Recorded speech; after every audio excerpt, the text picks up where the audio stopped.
This is Jason J. Lewis, the voice of Superman on Justice League Action. This is Mark Waid, writer of Superman Birthright. And you're listening to the Krypton Report. And you're listening to Krypton Report. It's a bird! It's a plane! It's Supergirl! The Krypton Report. The All Things Kryptonian podcast, including Superman and Supergirl. We discuss games, movies, cartoons, TV shows, and comics. Find us on Facebook, Instagram, YouTube, and Twitter. Hey guys, if you're enjoying this podcast, just want to say you should check out some of the other podcasts that Southgate has to offer, especially if you're really into comics like we are. Check out Capes and Lunatics, where sometimes you'll find me when I'm not too busy saving the world. Nuff Said, Super Connectivity. Capes and Lunatics even has the Sidekicks episode as well. Check out those feeds as well as Titans Talk to get all your DC comic needs. Or Marvel. They're there too. If you're an Amazon shopper, just remember you can go to southgatemediagroup.com. There's a portal, log into Amazon, and you'll shop into your account just regular, but it also helps keep Southgate running. Happy Thanksgiving, James. Happy Thanksgiving, Tyler. This is our long-awaited... Day early. Yes, we are recording a day early, but by the way we're going, by the time we finish this, it'll probably be Thanksgiving Day. With all the stuff that we've had to do, this is probably the most rescheduled podcast we've ever done. For real. But we wanted to get this out before Crisis. It's a good time to get it done this week with no Supergirl this past Sunday. Correct. So it's a good time to get this out and get it out before Crisis. So we are going to talk about Superman Returns. Yeah, I know it's kind of a weird time. Like there's no anniversary or anything like that. It's just we will be seeing the return of Brandon Roth as Superman. I thought, for a Thanksgiving Day episode, and we had planned on recording this at some point. Might as well do it now. Yeah, it's been on the list to do for quite a while now, but we never gotten it scheduled, and now seems like the best time. We're finally getting Brandon Roth is finally, if I can speak, getting a chance to play Superman one more time. And if we're what to believe, this is supposed to be kind of the culmination ending idea of the Reeves era Superman. So it's supposed to continue from a pseudo kind of picking up where Superman Returns is. Yeah. Whatever. I don't know how much of that world they're going to totally explore. I don't think it'll be what we'll find out with a child. I don't think they'll involve any of that. I think. Okay, this is me. I think that we're not going to get much with all the cameo stuff that's planned. I don't expect much out of it. Like, I don't expect Tom Welling to show up and save the day. You know what I'm saying? As Superman. Yeah. I mean, if there was like some kind of quick rescue scene and then him on the farm and then that's it, that would be great. You know what I mean? He's not going to save the day from Crisis, but to see him do something hopefully in a Superman costume, we're still just crossing our fingers.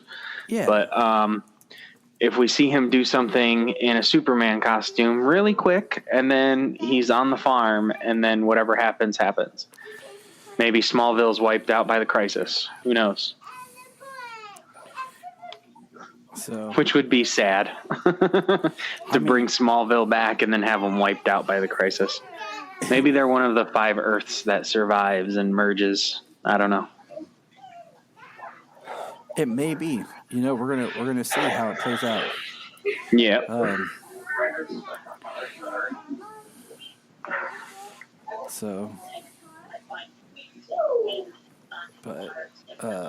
Let's go ahead and start this. Yep. We are at about ready to 0-0. Well, you are at 0-0 because your digital version just starts up at the Warner Brothers logo immediately as you hit play. I am watching this on DVD, and 00 is a black screen. So I matched your screen, and that's about 0.07 seconds. And the Warner Brothers logo is spinning. So, so yes. We're starting at the Warner Brothers logo. Are you ready to go on 3? I am ready to go on 3, play. 1, 2, 3, play. Now, right at the beginning, the fact that in the Warner Brothers theme, they incorporate the Superman theme, just the last few notes, is one of my favorite things ever. Huh. So, are you seeing the Legendary Pictures logo? Yes. Yes. Okay. So, I didn't hear. I usually when we do this, I've got it turned down and subtitles turned on. I don't think I got that this time. Yeah, I didn't get that this time. So on the doomed planet of Krypton, a wise scientist. So this is a nice little title card. Yeah. No. You know, it was always interesting when they announced this movie, that this is where they were going to pick up, considering, you know, this is really tying into the Donner films that we had just seen. And the year before we had gotten Batman Begins. You know? Right. So we got a completely fresh new take reboot. And then the next year we got a sequel. Wasn't Batman Begins 2005? This was 2006. Exactly. That's what I'm saying. Just a year before. Oh, okay. I thought you said something. I thought you said it backwards. And I love the effect of the star going supernova. Oh, I love the imploding on itself. The destruction of Krypton in this is awesome. Yeah. Just the visual of it. Like, I had kind of hoped that just for fun that they would have reused the same footage in the TV show Krypton. Oh, right. Just to kind of just to kind of pull it around. Right. Well, you know, it's one thing we've said about this movie, and we'll say multiple times here, is it's a gorgeous movie. It is a gorgeous movie. The cinematography is great. It's so bright and vibrant, and I love it. I do want to state with this movie, okay, I have a soft spot for this movie. No matter what people will say or try to talk about, oh, Superman Returns sucks, I'll defend it. And that's because this movie came out at a time in my life where I needed Superman. Like, that whole 2006 was kind of a rebirth year for me in a lot of different aspects, and I won't go down why. But one of my favorite things that I had bought that year was my Superman Returns belt buckle, which I wore until it broke. Oh, that's sad. Yeah, and I have it sitting here in front of me, and it's my favorite belt buckle. I saw this movie 3 times in theaters, and I still have my ticket stubs. Oh, nice. It was right when 3D was starting to come back, and the whole film wasn't in 3D, just certain scenes. There's so many good people in this movie. Oh, I know. That first lineup of the cast, and this opening sequence of traveling across the galaxy, seeing all these different style planets, and like it looks like there are some planets that are like uninhabitable with moons that are like habitable, that look almost like Earth-like, green and blue, like water and life. Yep, and then we get the spaceship that looks like a planet itself. But I mean, did you see this in theaters? What was your history with it? I did see this in theaters. I did see it once in theaters. Of course, you don't not go see a Superman movie in the theaters. I went at midnight, opening night, and then the theater was right by where I worked, And I could just get off work and go if I wanted to. So yeah, I know I went opening weekend. I can't recall who it would have been with. Heck, at the time, well, let me see. Actually, wasn't me. At the time, no. Actually, at the time, I believe I was actually probably single. I probably went and saw this by myself. Oh, that's sad too. But no. Well, it happens. I mean, the year before when I went and saw Batman Begins, me and my ex had just broken up like that week, so I went and saw that by myself.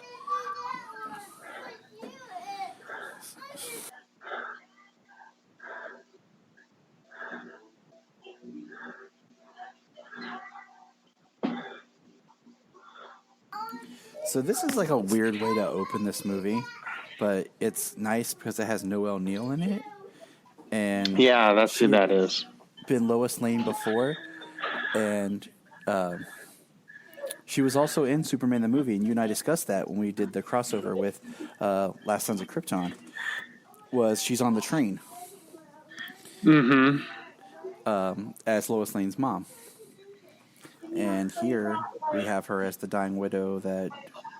This is a shorthand way to get Lex Luthor his money, because if this is supposed to be Hackman's Lex, and we're continuing, he was never rich.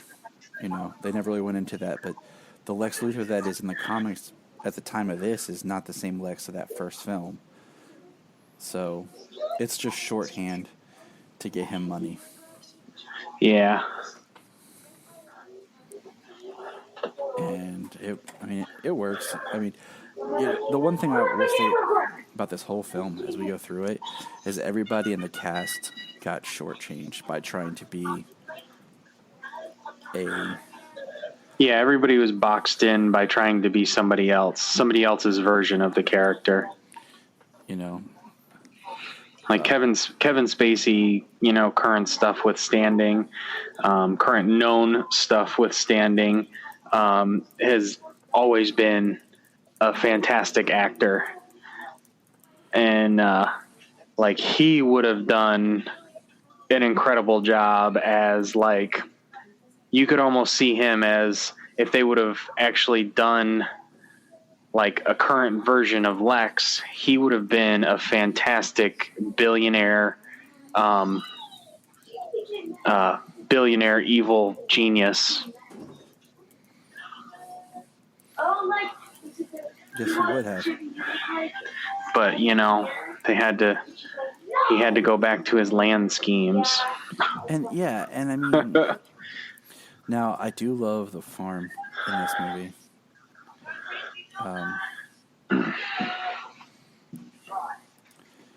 Yeah, it looks excellent.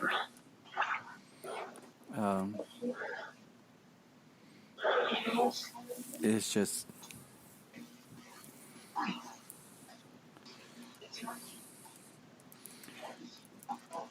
it is. I don't know. It's just a great looking movie. Like the farm looks great.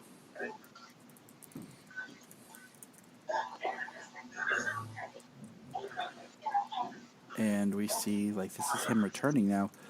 I won't dig too much into the production of what led to this movie. There was just several different versions of Superman that was in the works before this movie got made. It's fascinating. Just research it, look it up. But I will say there is like one major scene that's a deleted scene from this movie where we actually see him arrive at Krypton in a gray suit, Superman suit, and then his ship turns around and comes back. And this is him returning. I mean, it's beautifully shot there, the crash in the window, Martha looking out. And I think she did a good job as Martha. Yeah.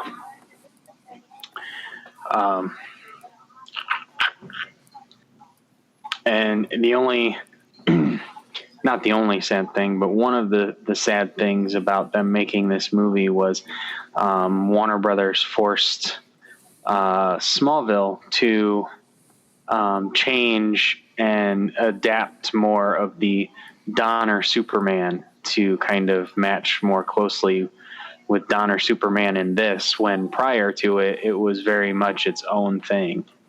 Yes, Smallville had its own unique history and lore that they were creating, and then it got Donnerfied with this. And it's in a lot of ways, Superman Return kind of screwed up a lot of stuff, kind of hindered. If you think about it, if you really wanted to be a hole about stuff,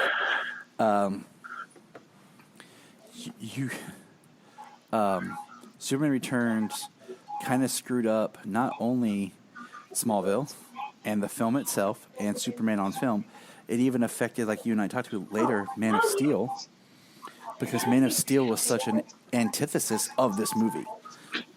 And we'll get into that more as we go on.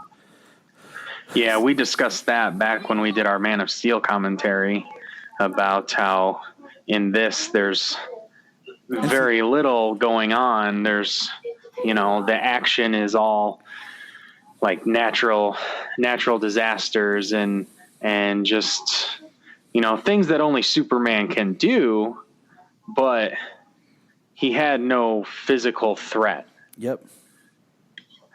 And they just went back to the kryptonite to be the only physical threat of the character in this movie, which had already been done. If you consider this movie to be a sequel to that, like they literally just did the same thing that they did in the first one when it comes to kryptonite. Like, so, this movie is so weird in the way that it's a sequel, but at the same time, this is almost a remake of Superman 1 in a lot of ways. Right. I just want to throw out here real quick while we're watching the scene of Lex with Kitty, who is a new character, not Miss Tessmacher, a new character that just shows up on the yacht, on the Gertrude's yacht. I'm wearing my Superman pajamas, bottoms, my Superman t-shirt, and Superman house slippers because I wanted to be decked out.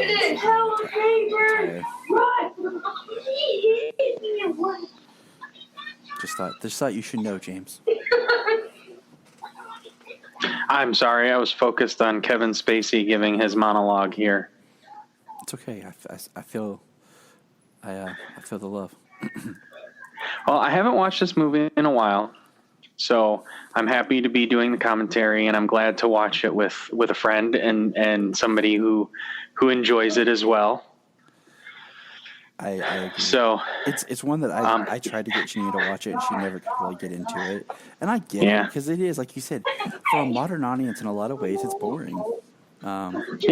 Which to a modern audience, the original Superman the movie is considered boring to a modern audience, because it's old school style filmmaking.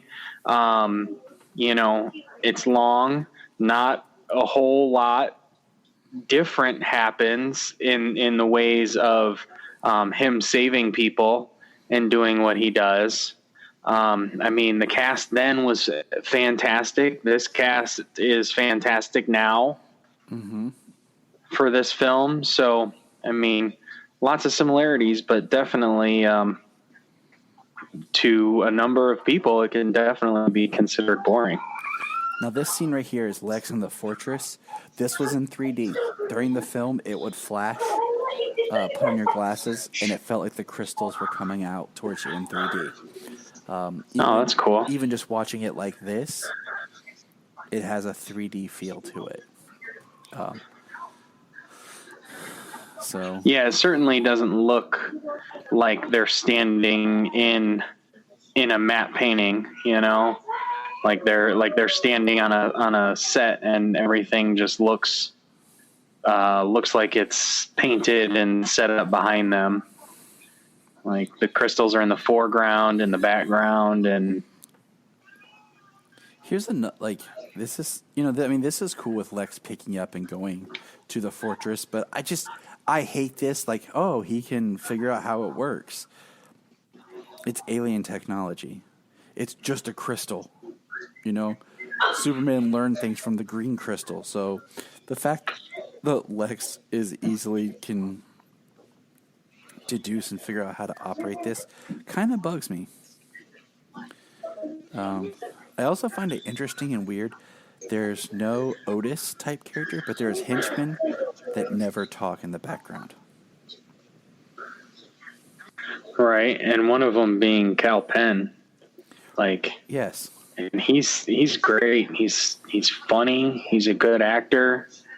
And yeah, he was happy to be in a Superman movie, you know, but he's just a background henchman. The only thing he says that I can recall is "oops." Yeah, I was about to say, I was like, wait, he had a line? Yep, when he dropped the crystal into the water. And then here's the sliver of the crystal. Marlon Brando.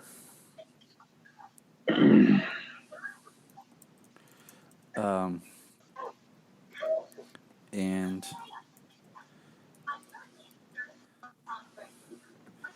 it's a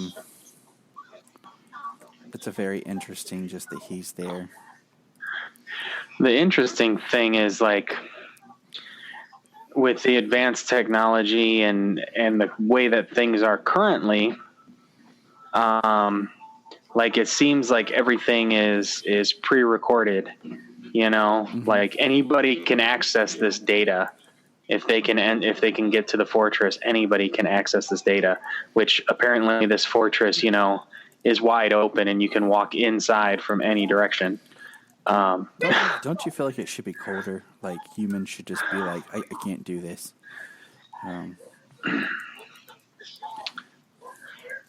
Well, it should be cold.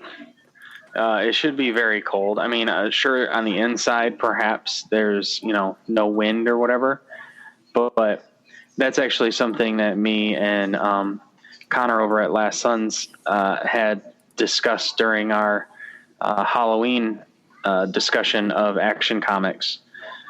The fortress design in the New 52 was actually like a fortress. It was like a dome shape. It was enclosed. You couldn't enter it. You know what I mean? Mm-hmm. And in this, with the Donner one, it's just these spires coming up out of the ground with 100 entry points all the way around it. Like, there is no way that it's secure in any fashion. And apparently there's no security or artificial intelligence to stop any intruders from doing whatever they so please, because Lex Luthor walked in there and took everything. I do want to point out that I love this scene. The scene of him waking up and kind of walking and then just looking and the sun rising on the farm, and then the cutaway of this memory scene that is cool, like the corn growing and him running. This scene was also in 3D. I mean, this movie has, if you go and you look at the first trailer for this movie, it's amazing. The first trailer for this movie is awesome. Like, I mean, I love this scene of him like jumping and just, like, enjoying and learning. But this is, I don't know, I guess because I'm such a huge Smallville fan, I like Clark on the farm. Right. Well, that's where he comes from, you know? And, like, he has a serious jump, like, because he's running out the field and he makes multiple smaller jumps. Mm-hmm. Then he turns around, takes a couple, and then he makes a jump all the way back to the farmhouse. Then he falls through and he lands, and it's kind of just, you know, hanging, kind of flying. Right.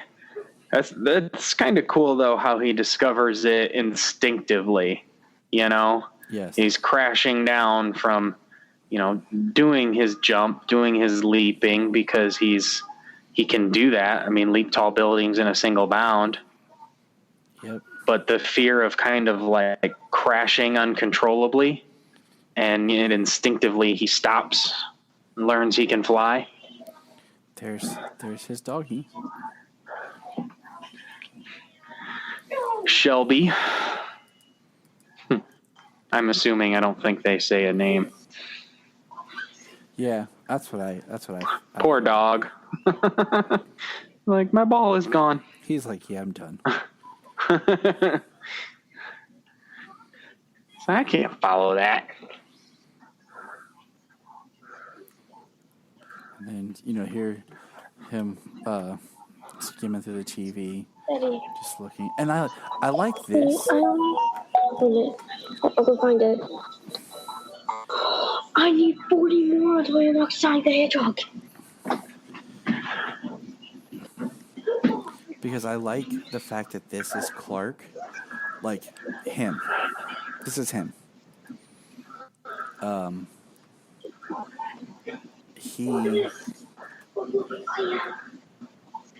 This isn't Superman. This isn't the Clark mask. This is him. The actual person. Because, Superman... Clark Kent, powers and all, no facade. Yeah, this is Superman works like in a threefold. You have Superman, which is this ideal image and personality. And then you have Clark Kent's the disguise. And then you have just him. And this is where we actually get to see him. And that's kind of a little bit like in Man of Steel, where we operate for pretty much the entire film, is him. So,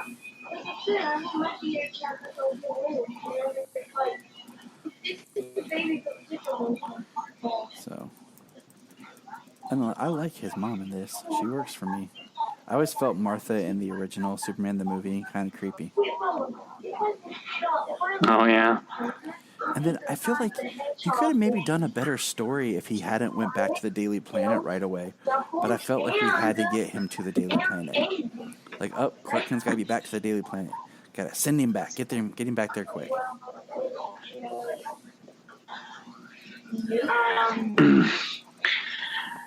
And after 5 years, he comes right back into the role of bumbling Clark Kent.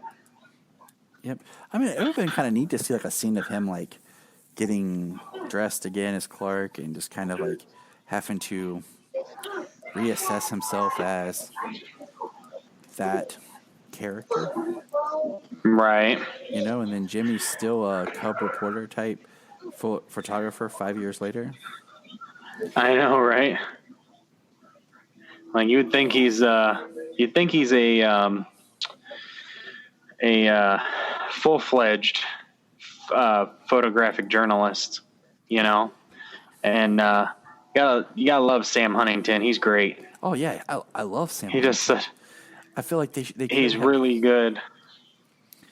They could have done a lot more, I think. Like I said, just kind of, if we're gonna sequelize this thing and take it up, let's evolve the character. Let's give Jimmy more to do and make him more James. But it's like we want to get right back to where we left off without reeling.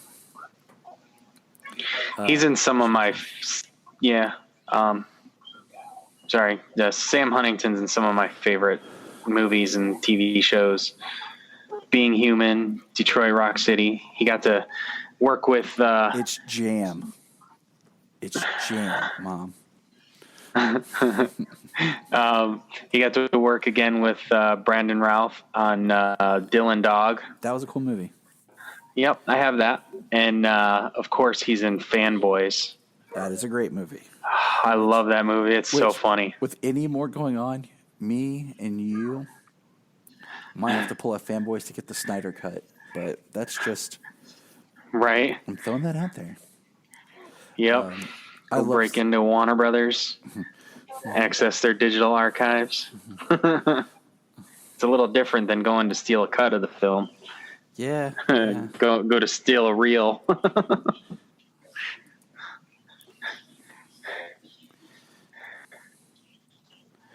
So, why the world doesn't need Superman. So, Lois.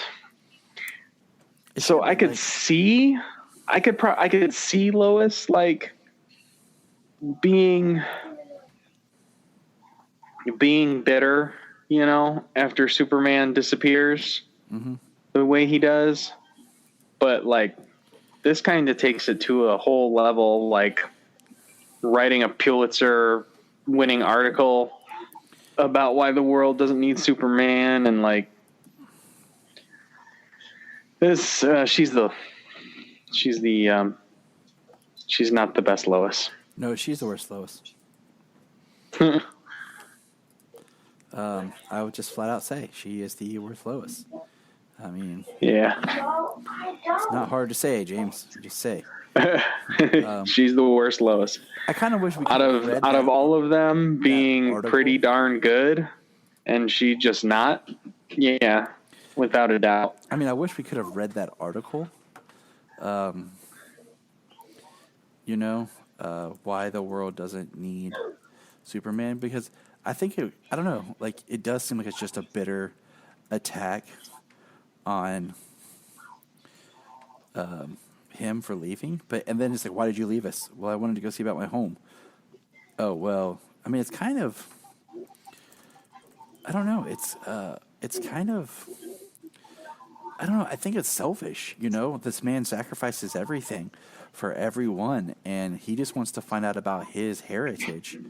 Right. And where he came from. Well, she does say that he just disappeared without telling her, without saying anything. And you would think that with the experiences in the first two, the fact that he, you know, turned back time to save Lois, you know, after he knew her for like a month, if that, this is like, he wouldn't disappear. You know what I'm saying?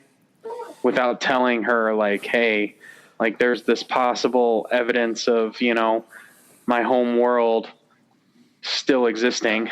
But you got to think, this is a sequel to the Richard Lester cut, where he kisses Lois and makes her forget things.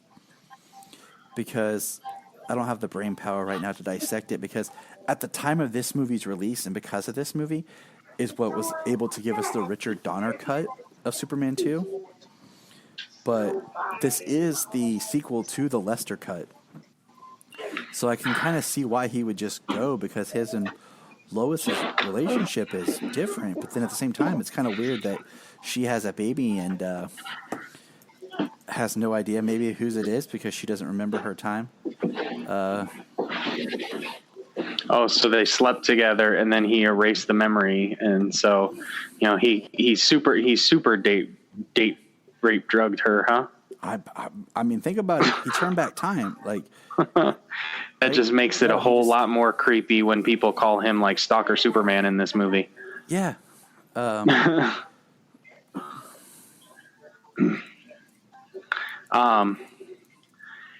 But the fact of them being together, them having a child, okay, I'm assuming that she probably knows, or that she has a strong suspicion that, you know, he is Superman's child, not Richard White's. Yeah, I think she has a suspicion. I kind of wish they just would have put Richard White's. I'll be straight up honest. Like, I would have liked the idea of toying with this, but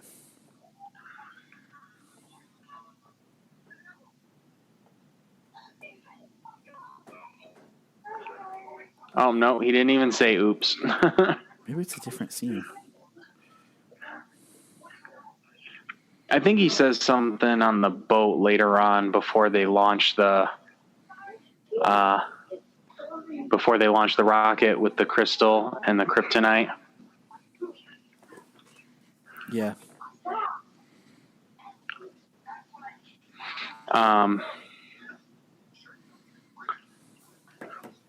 Parker Posey's hilarious. But just the fact of him leaving without a trace, you know, he turned back time in the first movie, which is supposed to be a sequel from, You know, he turned back time, and he barely knew Lois, and yet he turned back time to save her because it was the worst thing ever to happen. Was she died during what happened, you know? But then he just disappears for 5 years. Yep, there's the globe. Okay, so I love the big globe on the building. So do I. I like that. I always like when that's in the comics and when it's in the shows and.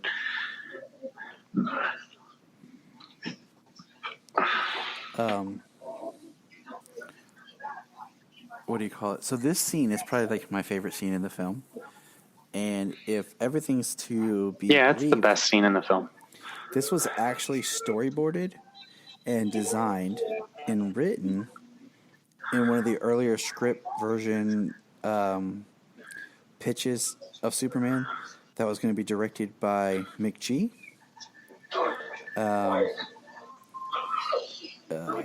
Or it was either McG or Brett Ratner. I want to say it was McG, but I could be wrong. It could be Brett Ratner.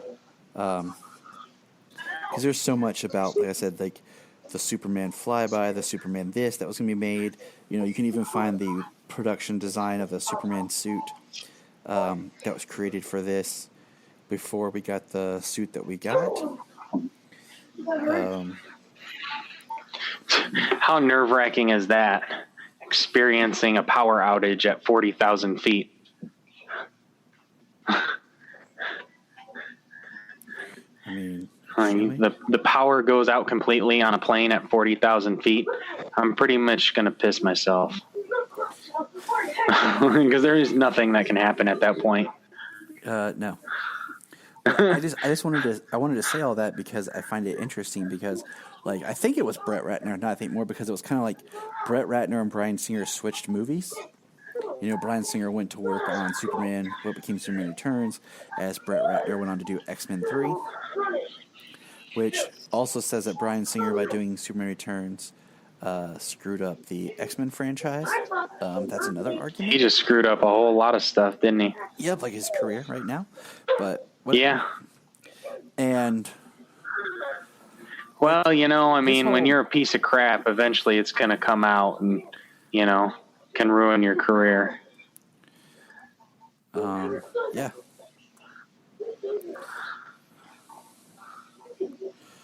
So this whole thing is just, I don't need it. Like, there's so much stuff in this movie. I feel like it's just excess. I don't need this.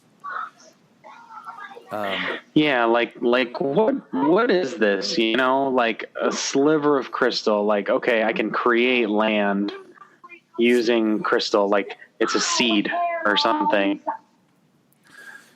And all I need is some water. You know, and I wanted to say that about, you know, Ratner and McG and all that, because it might have been from McG that went to Ratner then on to Bryan Singer. Just that the most action-packed scene in the entire movie wasn't even done by Bryan Singer. Right. Well, I mean, if you watch, you know, X-Men 1, it's boring as hell. You know, it is. Yeah, there's two action scenes in that movie. It is so boring. And X-Men 2, which everyone says is so much better, it's better. It's still not like my favorite. It's still dark and depressing. I mean, they're really good movies. They're well-made films. But yeah, they certainly do have boring elements to it. X2 picks up on that, but picks up from that. But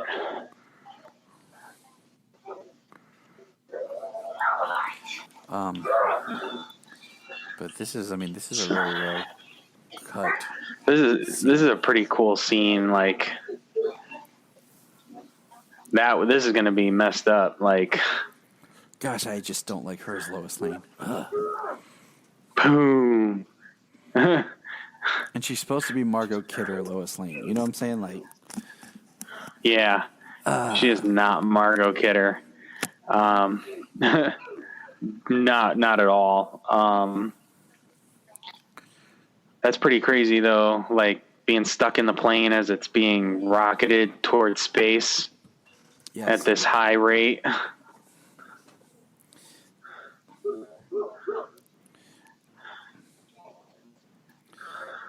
Stupid.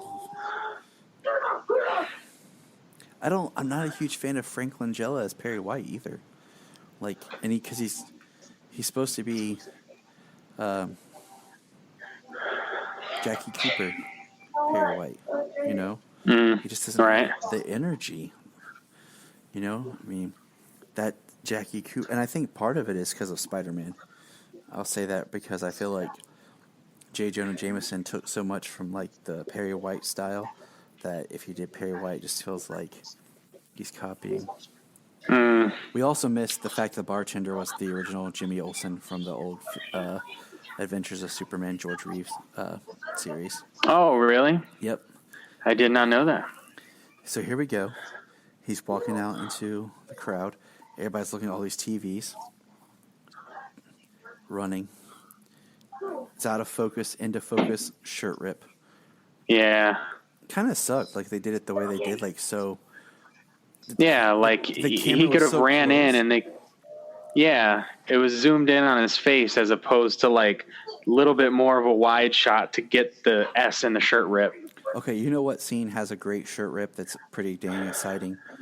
Is the first time we get the Tyler Hoechlin running down where he takes the tie off, throws it in the Supergirl episode, rips the shirt and all that. Like that gave me goosebumps. Okay, just that gave me goosebumps. Yeah, Tyler Hoechlin's first use in those first two episodes of Supergirl season 2 was fantastic. I love this. The radar is picking him up, and then we get this cutscene. Boom, flies past the camera, heading to the plane. Yeah, and the radar, he's just a blip here, and then he's a blip there because he's so fast. And then there's no trajectory. And then like she sees him out the corner of her eye, flies past the window. His boots on the plane. It was pretty cool though when he steps on the plane too, that it kind of crushes the heat vision, the boot prints. So we have the heat vision, similar to that, like the way they did at Smallville. There's CGI Brandon Roth, which looks good. I mean, it looks decent. It does. I mean, there's some parts, and then here they are, like in the atmosphere. Yep. You got the plane and the shuttle. Here, where they're just under orbit, kind of floating just outside of gravity before it grabs them again. I do want to say that I'm not a fan of the boots that were used for this suit or the cape. The cape looks so heavy. Yes, and then the boots just look so clunky and rubber. And then the red is not quite red. I'm okay with that. It's like maroon. I'm okay with that. I like the belt. I've always liked the belt of Superman Returns. And I'm okay with the smaller symbol, too, just to be something a little different. Because, like we've talked about before, I love that shot of just him flying down to the plane as the plane spirals. Yeah, this scene is so good. I love how he tries to catch it here and works. I like the blue bodysuit. The smaller trunks work.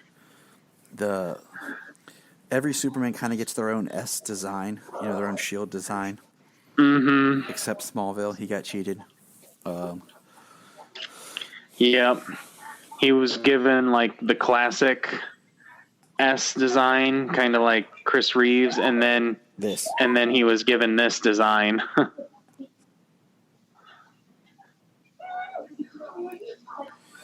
See, this is little spoilers right here for anybody who's watched The Boys. See, Homelander, you just try. It doesn't matter. You try anyways. Yeah. I love this scene. I love this, the quick shot. One of my favorite shots in this film is right when he comes directly, like he pushes through that. And like I love that. It looks like he flies into the camera here in a minute. Right here. The plane comes at you, and then right here he flies right to you. Boom. Love it. Mm-hmm. That's the same type of shot they used when in Batman versus Superman, when Superman flew through the drone. Yep. And then we have the baseball game, and people are like just now noticing the plane coming down. Just now.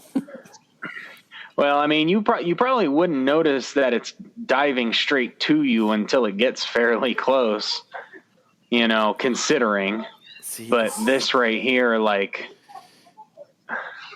just that ripple effect.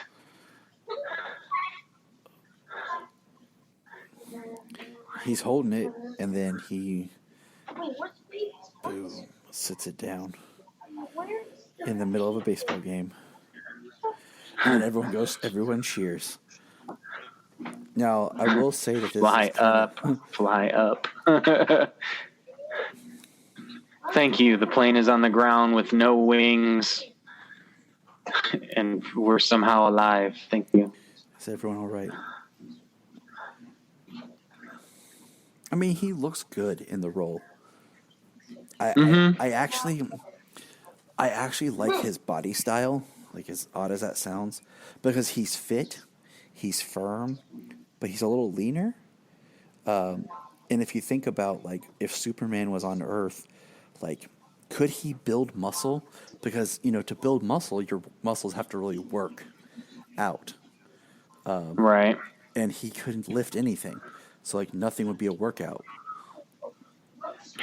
He'd have to work out like Mr. Incredible, benching train cars. Even that, you think about it, like, or like. Well, when he's a teenager, it would work, but. Yeah.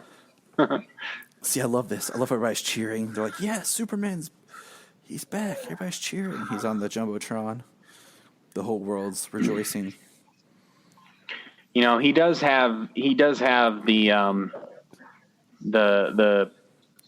good guy look, you know what I mean? Yes. Like, Brandon Roth looks dressed like Superman. I mean, he looks like such a good guy. You could never expect him to be anything but. And then he flies off and leaves the plane in the middle of a baseball field. Seriously, Superman, bro. Like, seriously. Game is called on account of the plane. There's a plane in the field. I'd be that one person like, Superman, bro, come back and get this, man. And then we get, cutaway to Lex. And did I really need this scene? We saw the crystal grow. All right, cool. Well, I mean, this here gives you the idea of what he wants to do, Mm-hmm. That one tiny sliver of crystal created this giant spire of crystal, Mm-hmm. Like, so what's a whole crystal or a whole host of crystals capable of?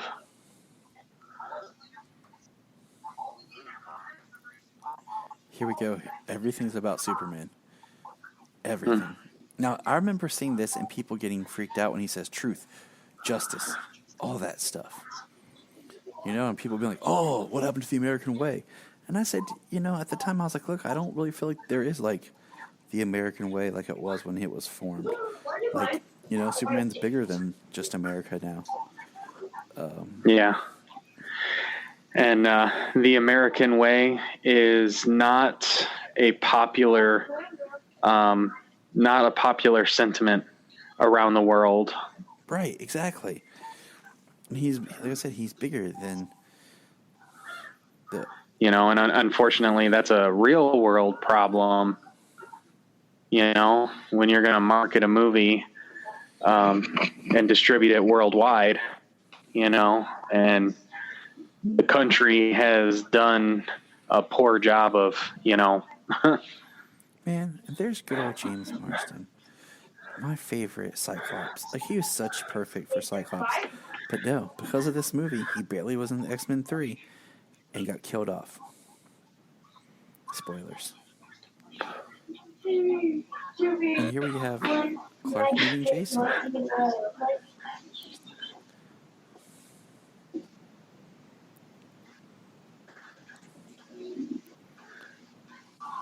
She never mentions you. Which makes me think more about Lois, how she was in Superman the movie, towards Clark. You know? Where it's just like, oh, Clark. So, I don't feel bad for him.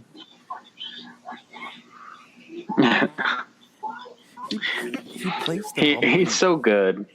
Yes, he is. And I wish he would have got more chance to just be him. But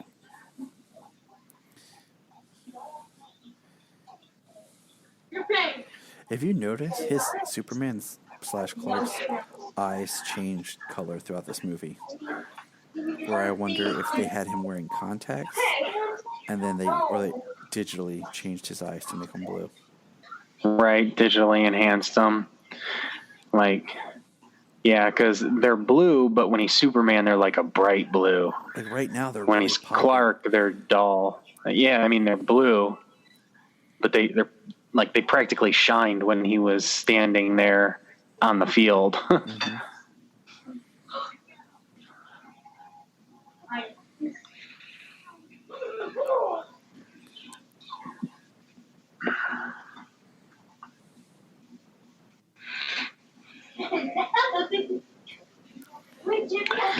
I like James Marsden. Yeah, he got shortchanged as Cyclops because of Hugh Jackman. Hugh Jackman and Wolverine. And then he came, like you said, he came over here to do this movie. So they killed him off. And like Hop is hilarious. Like he has no problem like making a fool of himself and having fun. I know. You know? Like he's the prince in what's that movie, Enchanted, with Amy Adams.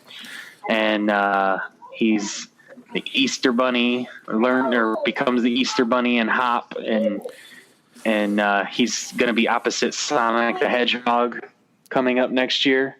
I do like this shot real quick out of and then like straight down to. That is one awesome yacht, though. Yep, straight down as Lex walks out, pulls the newspaper and opens it to the headline: "The Man of Steel is back." But yeah, that's one reason I think Sonic will be fun, because he's just great. Yeah, and the redesign looks great.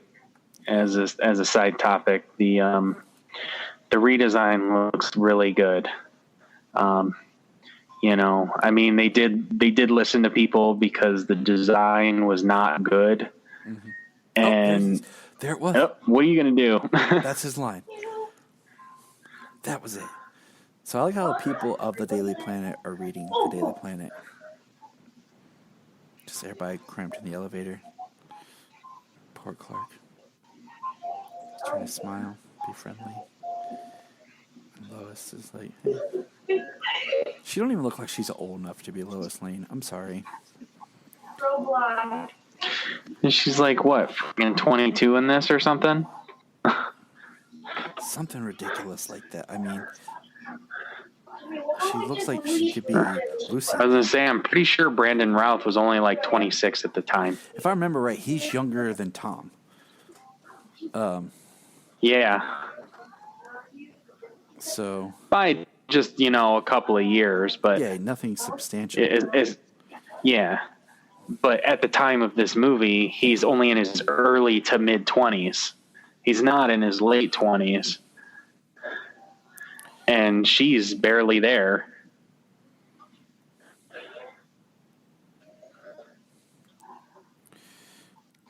So he just takes off Y without saying goodbye. Like. So she was about 22 when they were filming this, like you said. So yeah, she is way too young for Lois. Especially if this is supposed to be Lois from the first movie. Like, and it's 5 years from that. She needs to be free. Yeah. She needs to easily, and then once again, the antithesis style, we get Amy Adams in Man of Steel, and who is mid to late 30s during Man of Steel, whereas Cavill is late 20s. Yep. I love this shot of just him flying over, like patrolling. Yeah. Man, I always wanted to fly. Flying looks really good in this movie. It does. I still want to fly, bro. Never give up. Oh, no, I'm not saying I'm saying I've always wanted to. I always want to. I always will want to. So she was 37, 38 when she filmed Man of Steel. She was born in 1974, and they filmed Man of Steel in 2011. So look at that, okay? Just think about, like I said, antithesis. Now here we have this one of the scenes that we talked about. It's kind of stalker Superman-ish, where he just kind of creepily descends, and he just looks odd right here. Like the makeup, the lighting, the curl. He looks very mannequin, fake. He does. Very plastic. I've always liked this X-ray vision though. Like Yes. it's different. X-ray vision is just an expression. He doesn't actually use X-rays, you know? Yeah, And- they're actually radioactive. And he can see through layers of things. Like, so, like right here, he's Walls closed to the skeleton, like if necessary. And that's kind of the one thing, like, I would think, like, with his, so-called X-ray vision, that as he peers through layers of stuff, like, he would see it as it is, how like in Man of Steel, he could see bone and muscle and stuff like that. You know what I mean? He would see real stuff underneath. It was for effects and budget-wise why they did the X-ray look in Smallville, but I wouldn't say that that's how his X-ray would look, for almost any reason. Mm-hmm. Look. Remember this boy? Look at it.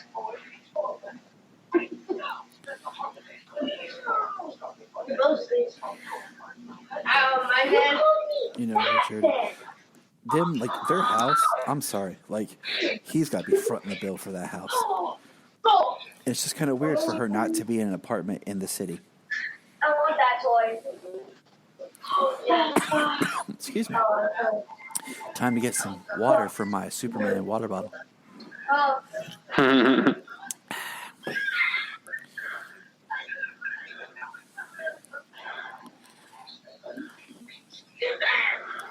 Yeah, but I don't like this scene of just the way he looks. And it's so awkward because he erased her memory. What does he expect? Now, I do like this. Him flying up into the sky. Just hearing his father's voice. And just that frame of him flying. You killed someone, you fell. Whoa. Somebody died. Yeah. Children, man. Yeah, they're playing some games on their phones. Now, see, I like Just this. being loud when I've told them to keep it down. I like this, just him kind of hovering in space. Yeah. In orbit, just kind of watching over the world. And the cake kind of just behind him. This shot and this poster for this movie is still the best poster See, I like for this. any Superman film. I like this. Just he's hearing everything he's hearing. Yeah. See, what's nice about this is he's kind of like discerning where he needs to be, I love that. Just when he breaks out. Now, this scene is my second favorite scene in the movie. Yep. And this was done in reshoots. Because... And then it's the last one, the last good scene until the third act climax stuff. Maybe. But, okay, so this was done in reshoots to add another just action scene, which this should have just been done originally. I don't know how you think to make a Superman movie without the idea of action to show off is, but they're getting away from robbing a bank. This is like straight up like comic book villainy here, okay? We have 2 doofus security guards, okay, going up to stop these guys who have a helicopter and somehow had time to mount this giant machine gun. Like, that is a massive Gatling gun. Exactly. Like, if they came prepared with this thing, okay? Like, it is built. So this is inner gang right here, but they don't say nothing. Okay, I'll buy that. I will so go with that. There we go, headcanon. And then here we have, the doofus 2 security guards with just regular revolver pistols. I'm sorry, you're security, and I'm pretty sure that at this point your job description doesn't make you have to go after the money. They bust out. They shoot the guy directly on his back with his bullet. Like, that's some serious body armor he's got, though. Right, exactly. Then he turns the gun around. Thing is massive. And just, like... I like this shot. So the slow motion image is so cool. Because I love the shot. You have the slow motion bullet fire. Yeah. Boom. Yeah, the slow motion explosion out of the barrel. And then you can see Superman fly in. Yep, and just right there, boom. And this is Yep. my favorite shot.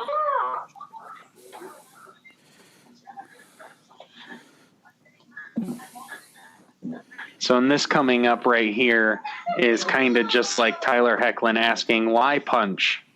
Yes, yes. Like, you have this humongous gun that you just unloaded and did nothing. But sure, let me pull out my 9mm pistol. And then there's, like, shoots him in the eye. I mean, I love the scene. I love the imagery. But it's dumb as crap. Yeah. Like, Yeah, the imagery is awesome because, I mean, you've never seen that before. Somebody try to put a bullet in his eye like that at point blank range. and the fact his eye kind of, like, blinks.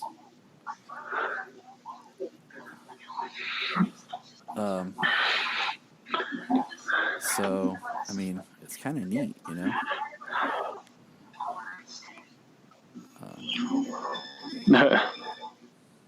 So, Although the recreation, well, not recreation, an homage to Action Comics #1 cover that's coming up, which is really cool,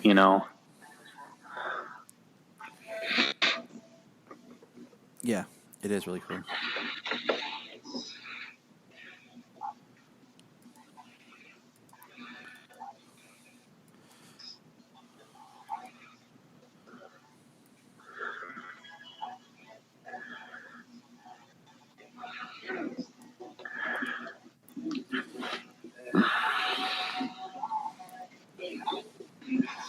Yeah. This is an okay scene.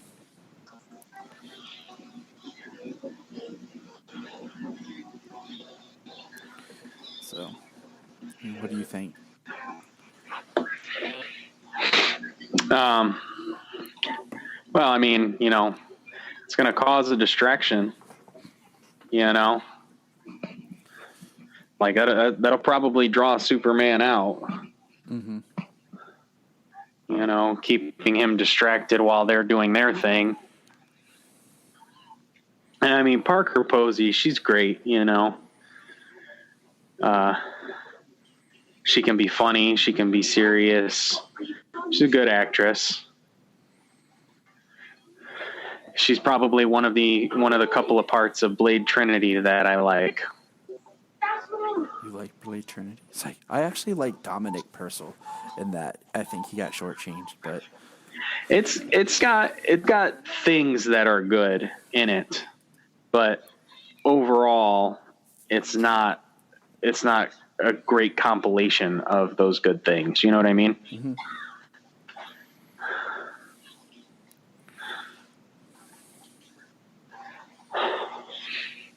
Like Triple H being a vampire. Sucked. That was not one of them. That was not one of the good things. But Lex got his kryptonite.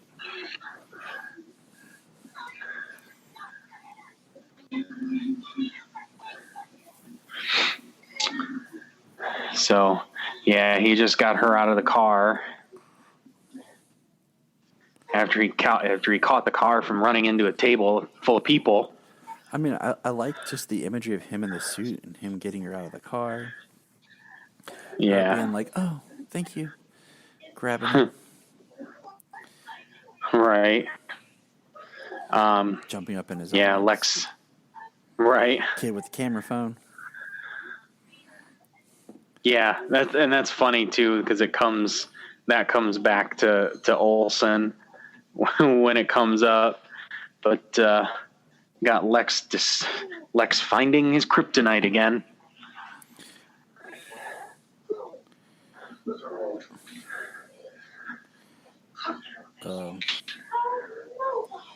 I feel like it's like a little extensive just to get the kryptonite. But whatever, you know. I do think it's... See, now when he's flying, the cape looks kind of cool. You know what I mean? It waves and everything. It looks lighter. But, you know, when he's just standing there, it just looks like it's this heavy thing. Mm-hmm. Probably a mixture of different capes, but yeah.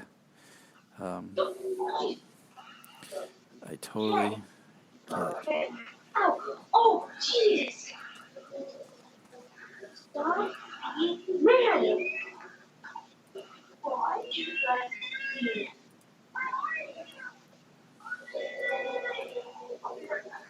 I like how he flies away from Kitty. He looks good.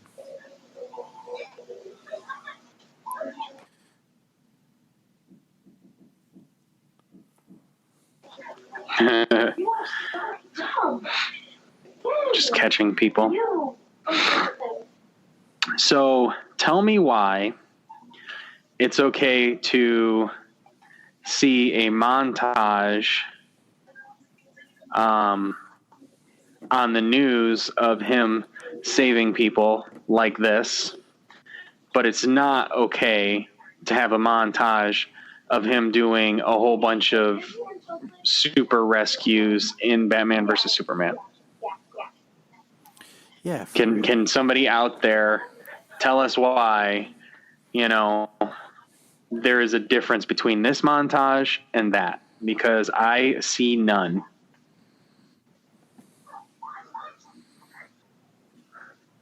And here we go with the cell phone camera. 12-year-old with a camera phone.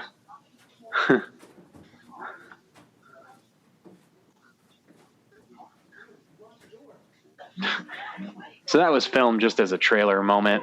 It's a bird. It's a plane.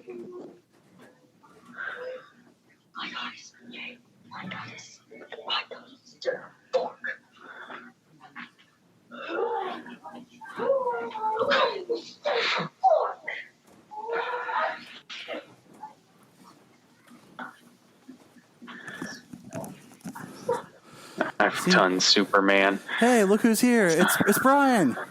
Brian is in the basement, ladies and gentlemen. Brian. Oh, has wow. arrived. Hello. Say hi, Brian. Hi, ladies. Hi, ladies. Bosworth is the worst Lois Lane ever.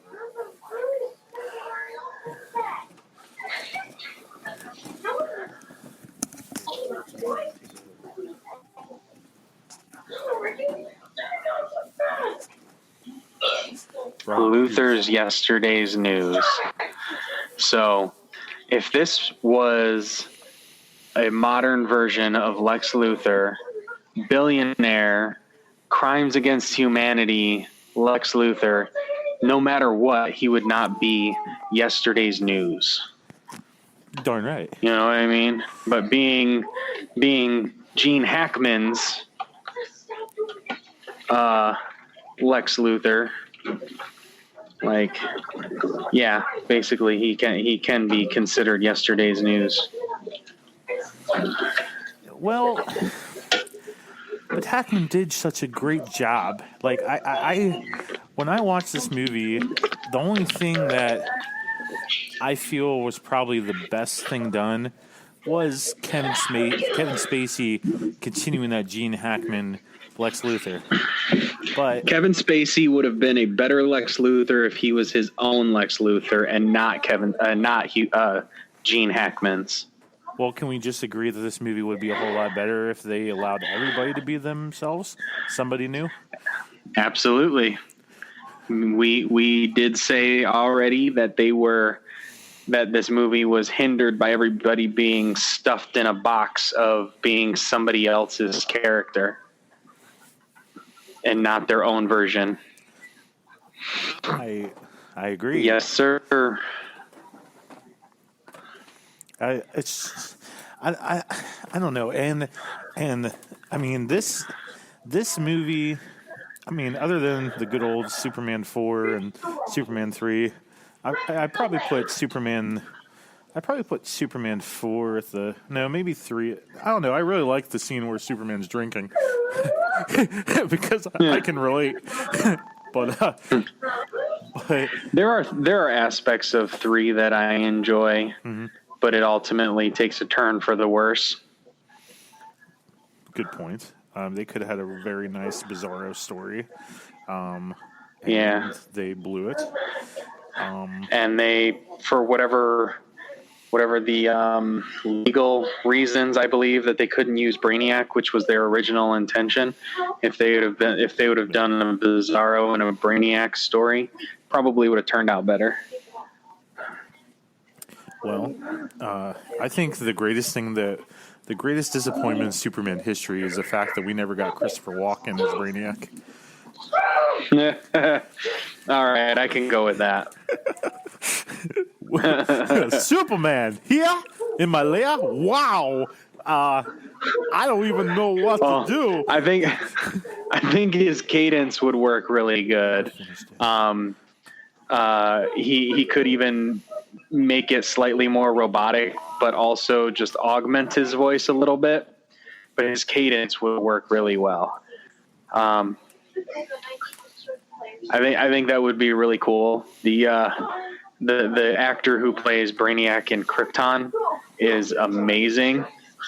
I forget who played. I forget the actor's name.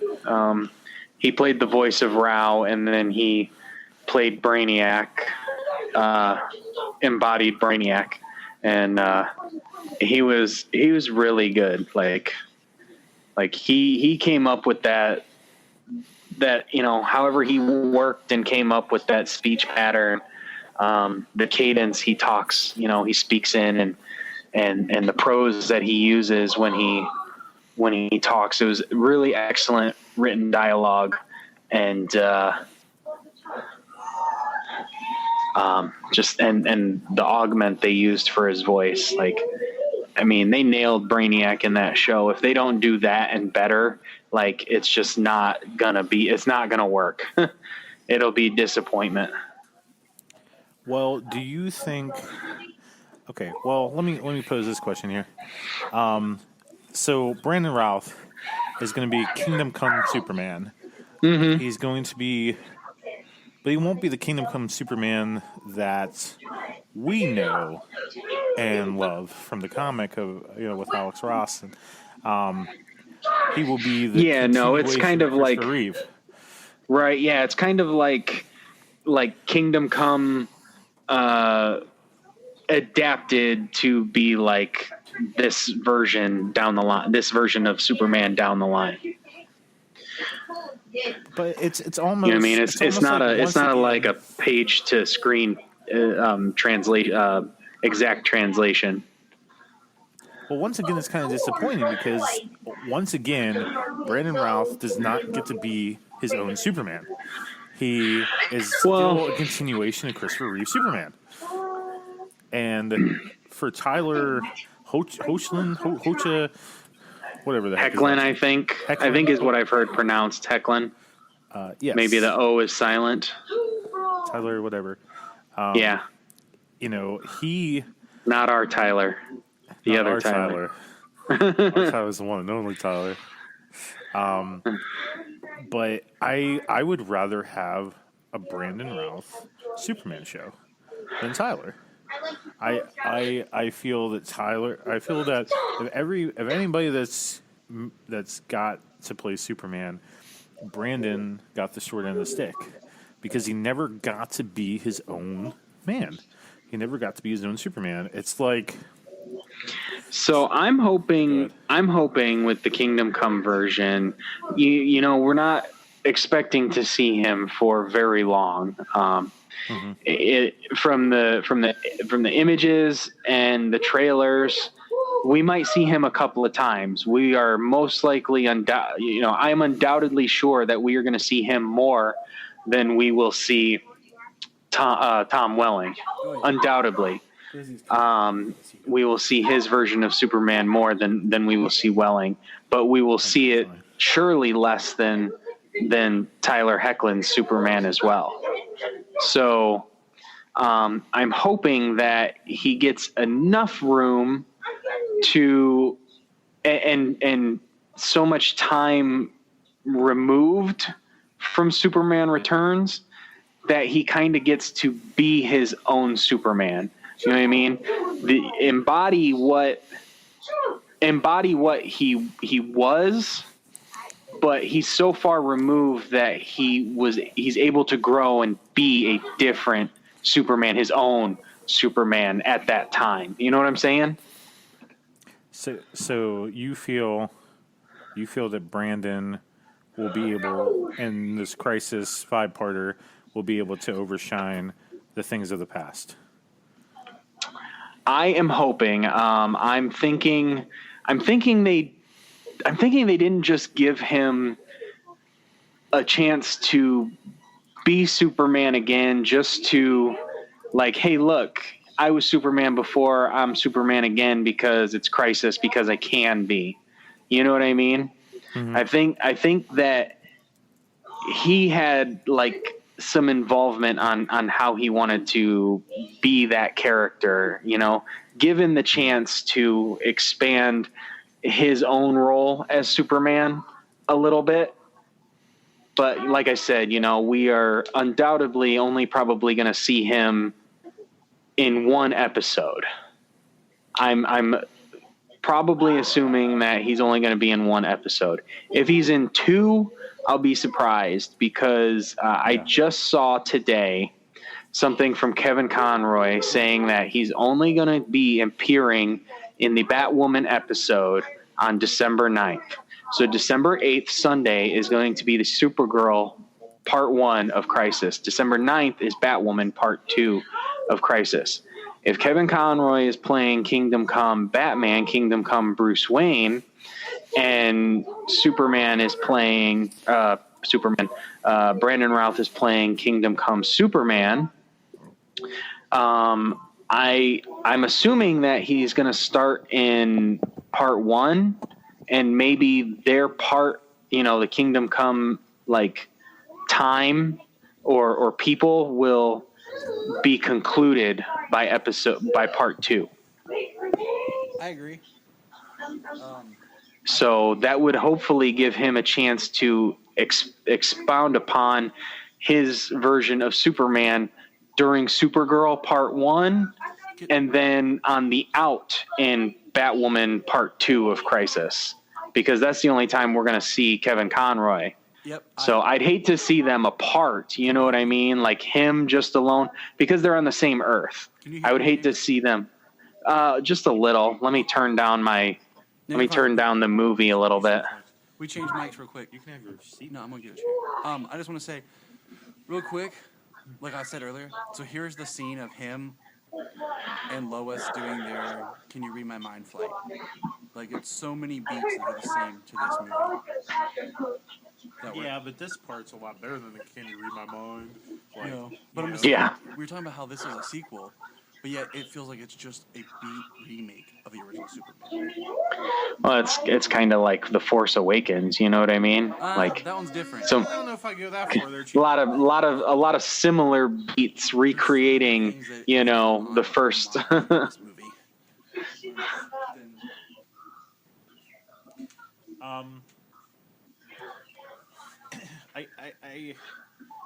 I guess another problem. Can you hear me? Yeah. Okay. I guess another problem I have with this scene, like, I like his whole speech where he says, you know, you say that the world doesn't need a Superman, but every day I hear them crying out for need, you know, need of a savior or whatever. Like, it's this movie kind of shows that. Well, at this moment, he doesn't know that he has a son, but it does put him in a deadbeat dad type thing.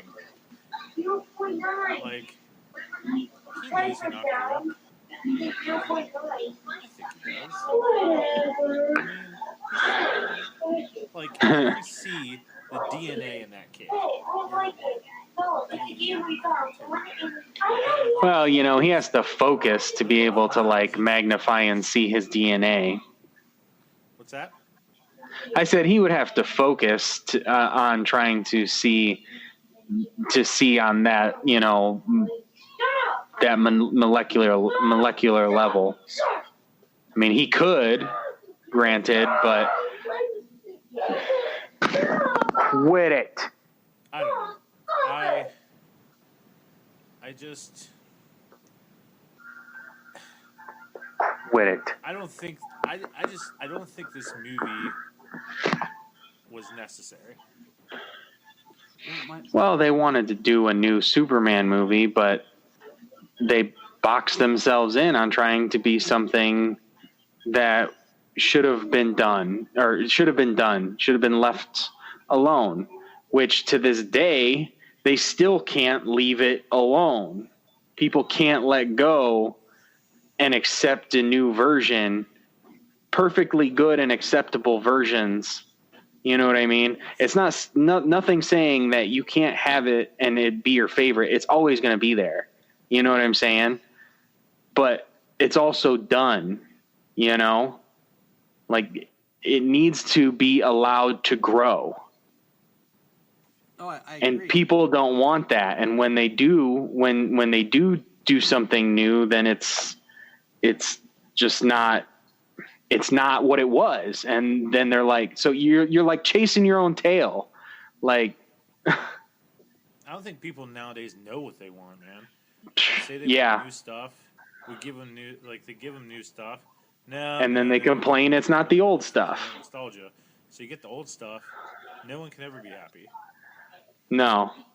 I mean, I'm happy. What's that? I said I'm happy. I'm not happy about idiots, but I'm happy. Yeah. I mean, here's her scene. She returns. They're eating dinner. And he's like, tell the truth now. Were you smoking? She's like, no. So was it windy up on the roof? Her hair all frizzy.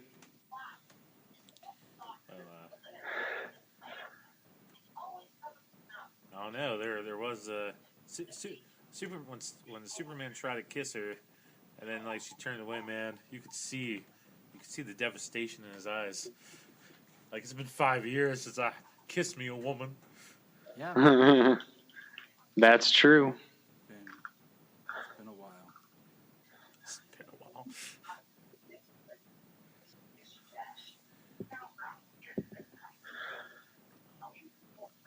Brian's here. Yeah. Always great to be visited by Brian. The Brian. The greatest there ever is, was, and ever will be. The Bret Hart of podcasts. It's true. I mean, this is how, like, I'd rather talk about Brian than listen to this fake Lois Lane talk with this pseudo okay Perry White. Oh, that's Perry White? Yeah. To me, he's not even Perry White. That was good, though, what he had retired, and it was Richard that was running the paper. Right. That was a good line he had, though. You know, just with her argument about her second guessing on winning the Pulitzer at this time now because of his return. But this is a cool shot. Nobody cares why you won a Pulitzer, just that you won a Pulitzer. The descent into the fortress is a great shot, and he already looks pissed. Well, if I had to wear that suit, I mean, Dude, I'd feel empowered in that suit, man. I like the dark red. I like the darker red. I don't care if it's that suit or not. I'd rock that suit, man. Oh, I would too. See, I like the darker red with the brighter blue. Like, I like his. It's too rubbery. Looks too rubbery to me. Now, I mean, the texture is a different story. You know who has a really good Superman suit? The Henry Cavill guy. Which one? Yes, he does. You know. I like All of the them. BVS suit. I don't like his Justice League. The BBS. And there's things I So- like about his Man of Steel suit. But So speaking of his Justice League suit, I was always curious if it wasn't until the reshoots where they put that chrome underlay underneath it to really have that those bright shiny spots on it, you know? yeah. I was wondering if that was in the reshoots, you know, if they changed it just to make it so much brighter. You know what I mean? Yeah. But in a recently released hashtag released the Snyder Cut shot that Snyder released of the Trinity, of his Trinity from the Justice League, it was the same suit with the chrome underlays. So that was Henry Cavill's suit in Justice League with Snyder. But there is a difference because when you look at that Trinity shot, Henry Cavill looks jacked. But when you see him standing with the Justice League at the end as a reshoot, he looks a lot skinnier because he isn't trying to stay bulked up as Superman.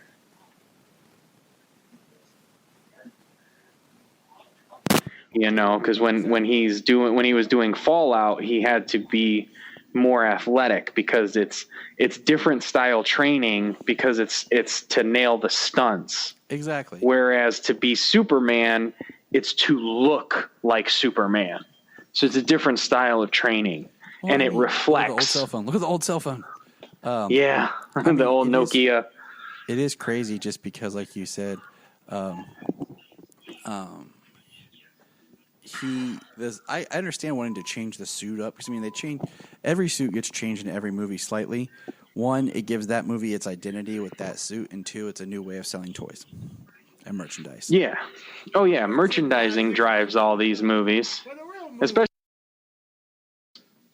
So you got to change it up. But yeah, the Lex Luthor wig thing is ridiculous, and I could care less right now. I hate it. Like, she just doesn't interest me enough as Lois to be concerned. Like, I find Kevin Spacey's Lex compelling, but once again, he's held to being Hackman. So You're bald.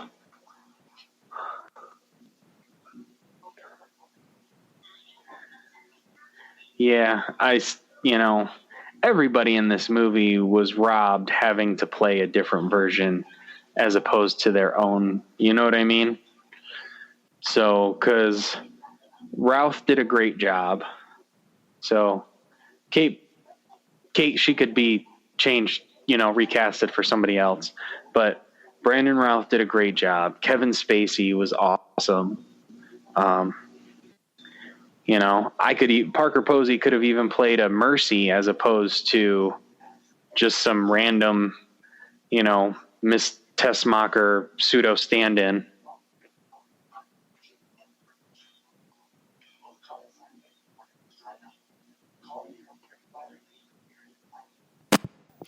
I like his suit that Lex has because the tie and everything, it looks very like animated series Lex in a way. And I like this speech he gives because I feel like this is where he slightly starts to get his own Lex, where he starts to dip a little darker than Hackman, and it's just nice to see. Yeah, it was nice to see him be able to go darker than Hackman was able to. That was definite. That was for sure. He did get that. I could see Kevin Spacey as like the same version of Lex from the animated series. You know what I mean?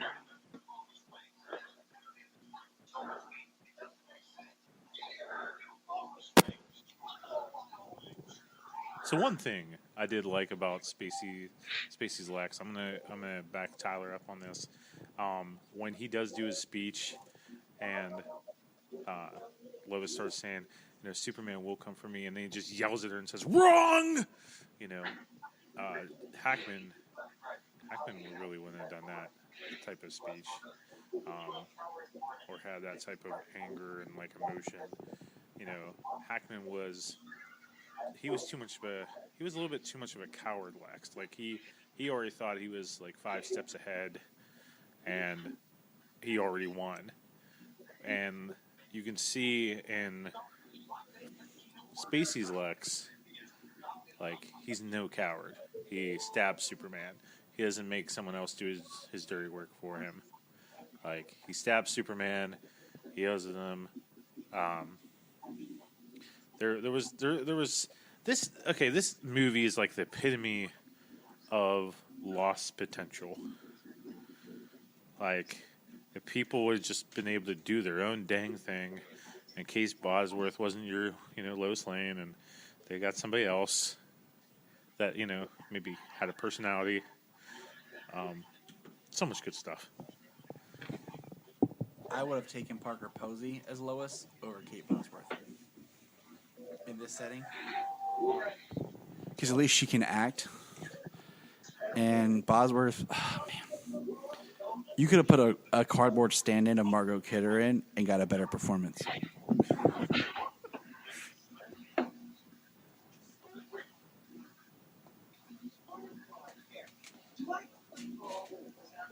Are you still with us, James? Yeah, I'm here. Okay. I mean, I know you're not engrossed in the movie. I mean, you might be, because this is a good Kevin Spacey scene. I mean, he's like bringing it on, showing his printed out, like, charts. Like, who printed those? Like, where did he get those made? Like, those aren't like a slideshow he made on PowerPoint. Yeah, no, that's like...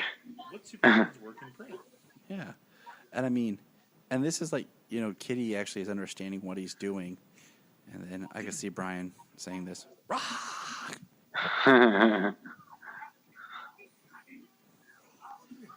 Yeah, man, those are some professional maps he had made up. I mean, just look at Parker Posey's acting right there. Just the subtleties of realizing how crazy Lex is, and this giant cylinder of perfectly made Home Depot-looking kryptonite. And then this is where we get our first, like, who's that boy's father? Richard White. Are you sure about that? I would have preferred it to be Richard White's son. I've said that already once, but it just would have made more sense. This character is just like lost in canon. Like, will they mention him in Kingdom Come? Probably not. I say Kingdom Come, and I just want to say, like, it's gonna be. It's like Kingdom Come inspired. It's not actually Kingdom Come, so people need to calm down. But it might actually be. Who knows? Yeah. Because, I mean, maybe this... Yeah, me... He became Magog. That's what it is. His son grew up to become Magog. Yeah. Me and Brian were kind of talking about that a little bit. Saying that Brandon Roth would still be stuck playing this version, be playing Christopher Reeve Superman, if his Kingdom Come isn't Kingdom Come, but it's a continuation of this version, But so I think it gives enough time, to allow for him to have grown and become a different person and really make the character his own, and give him a little bit of a chance to show that, as opposed to, maybe just 2 scenes with Welling or something before he's done. Like, I have no doubt that Welling's going to be in and out pretty quickly, but I'm hoping Brandon Routh, especially since he is a seat since he's on the CW currently, that he will get a chance to be Superman a little while longer because he's already there. He didn't have to be brought in to shoot something extra, and just actually have the chance and the time to do something with it and be his own version of Superman. You're absolutely right. And can we just say that this is so odd, just the firing of the crystal outside of like this thing, and then who has interactive computer screens when someone puts in a password that waves no on their thing? Right, Dennis? You didn't say the magic words. And who has this simple of a password? There's no capitals, no exclamation points, no weird characters and number combination. Okay. I do like when he notices the picture frame's busted, though. It is pretty funny. And this is just annoying, like the guy just staring him down. I don't know. It's all like just slowly paced for no real great payoff. I mean, This movie could have been an hour and a half. oh, it is the Tyler Patrick cut that I made of it. It is like an hour and a half long, and it's enjoyable. I mean, the pacing's great.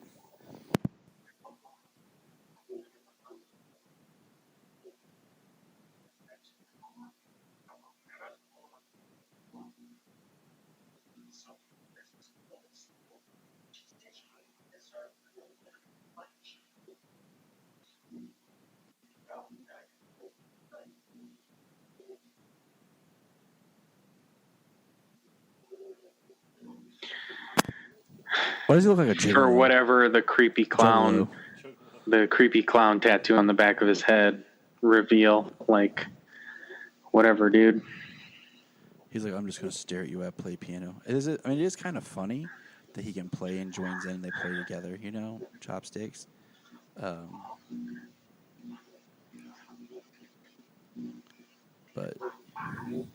I don't know. This Lois Lane just makes me want to wish that it sank.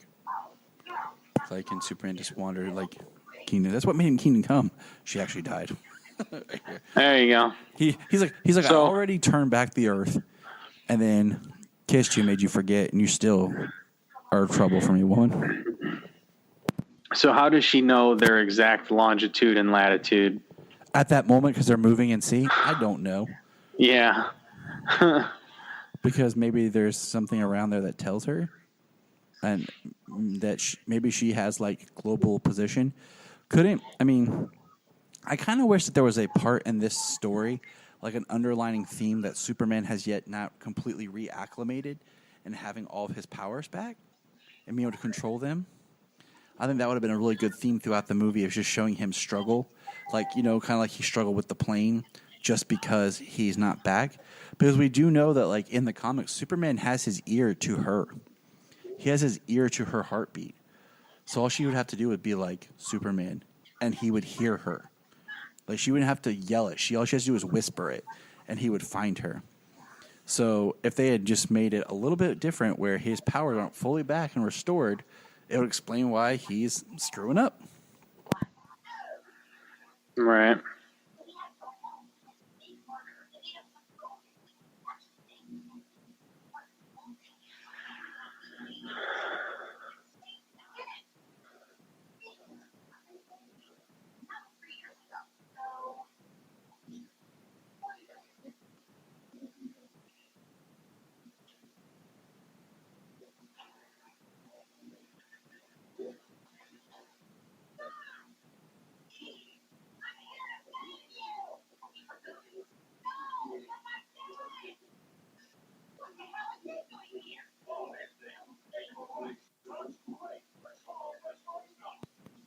There we go. Kryptonite growing underwater.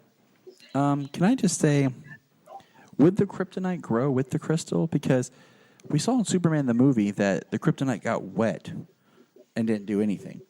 But this is saying that the crystal itself will grow in water. Yeah, it's saying like the crystal, and then the crystal will take on the properties of the kryptonite. Because Brian's just going to jump to the end real quick because he has words to say. And I'm going to pass the microphone to Brian, and then I'll comment. Ready, Brian? And go. damn it, people, he can't lift a continent made out of kryptonite. He can't do it. I don't care how much he flies into the sun and he just sits there for a bit, maybe drinks some Mai Tai. I don't care what the hell he does. He cannot lift a continent made of kryptonite. End scene. Kingdom Come, Superman could have. But no, it is a little far-fetched that, it's not completely solid kryptonite, but the fact that it has kryptonite in it and he has kryptonite in him and trying to play by the rules of this universe where we saw him just with the kryptonite necklace and couldn't even swim. And he's been away from the Earth for a while. Yeah, I can totally see him not pulling it off, but there's some things that could have been done differently. But, yeah. James, thoughts while we watch the scene of the reveal that Jason is Superman's son as he, takes the guy out with a piano. Right, throws a piano across the room and smashes him. Yeah, I had the same thing. He was just standing on the continent and he's starting to sweat. And then he gets beat up by 3 or 4 goons and stabbed and has a chunk of kryptonite inside of his body. Yet he can pick this continent up and fly it. Maybe not even continent at this point with just the one, you know what I mean? He had the intention of doing it multiple times. So like maybe this country, you know what I mean? Like this country-size island made out of kryptonite. Like he just got pummeled by guys just from being on it. Like no way is he carrying that. No way is he throwing that into outer space.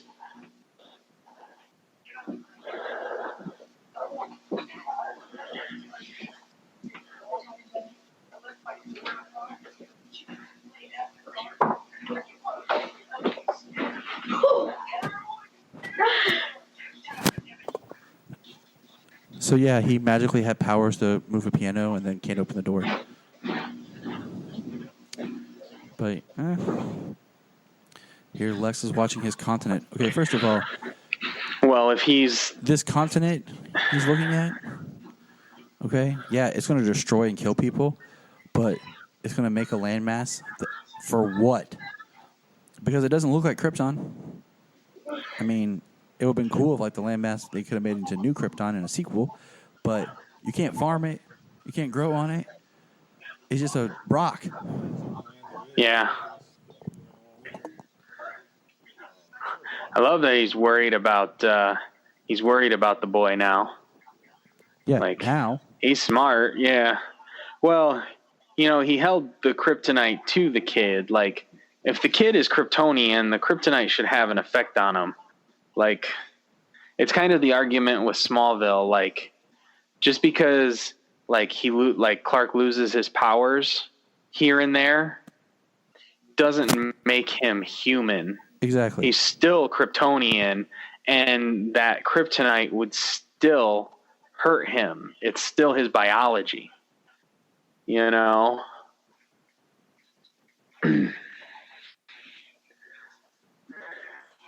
So same thing. Like if the child is Kryptonian biologically, then the kryptonite should have been hurting him.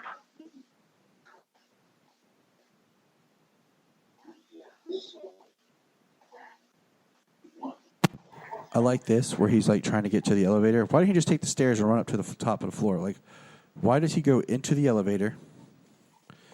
Okay, this is a great shot. I mean, symmetry-wise, like the course closing as he goes up.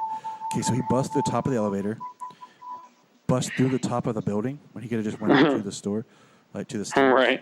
I mean, it's a great shot of him flying off with the music, and then I like this of him going out, flying. It's a great shot of him flying, and then noticing the crack in the roof, and then turning around. Yeah, it's just one of those things. It's like there isn't that supernatural element to Superman. He's not going to fly up through the elevator shaft without destroying the elevator shaft. You know what I mean? Like it's more believable if he jumps out the window like Christopher Reeve did. You know? He jumps out the window and changes his clothes, and not just, magically changes his clothes, but actually like rip off his clothes like he did when he was flying out. Question: did Christopher Reeve ever throw a punch in those Superman movies? He threw a punch when he had no powers, when the guy kicked his butt in the diner in That's Superman 2. Because Brandon Roth. Did he throw a punch at Zod and Non and stuff, or was that just kind of like grabbing and pulling on each other and throwing each other? I mean, the movie works for a sequel to those films, but at the same time, like, it's just... My biggest thing is in 2005, you released Batman Begins, which is a complete reboot, start over. But for some reason, with your other most famous property of Superman, you could not come up with an idea to reboot it. You had more trouble getting it off the ground. So you just kind of were like, oh, well, we'll just do this one and not do these other reboot ideas that we have. Yeah. Yeah, people liked Reeves. Let's do that again. Which bugs me. I mean, I'll watch the Reeve movies anytime. I'll watch them whenever, but they're done and over with. Like, that's why Man of Steel is my favorite Superman movie.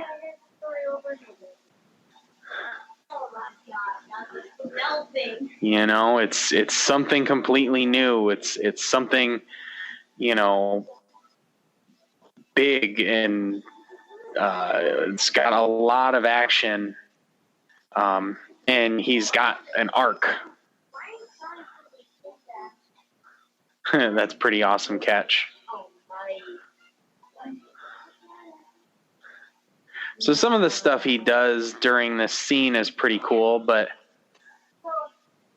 in the movie, he never has a fight. All he does is some saves, which, I mean, watching Superman save people is great. You need to see those in a Superman film. You need to see them. You need to be hinted at them, whether it's montages and stuff like that. But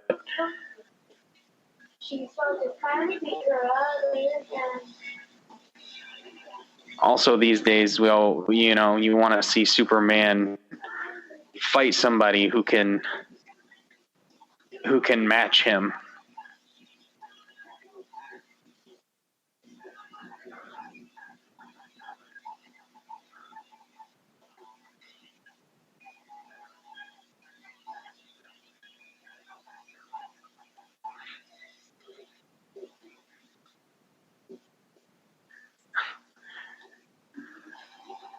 That's pretty wild.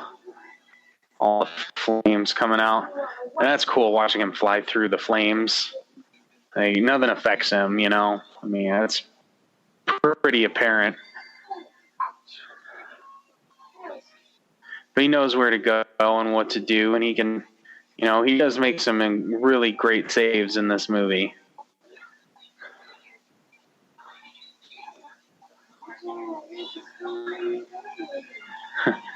It's like flash burn all the flames out.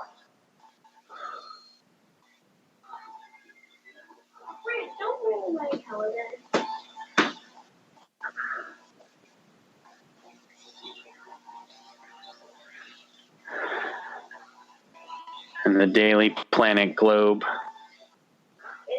That's pretty wild.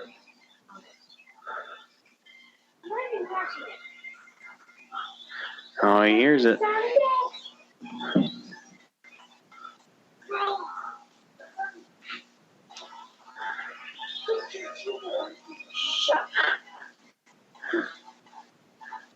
After that whole fall, it's like a big downpour of rainwater.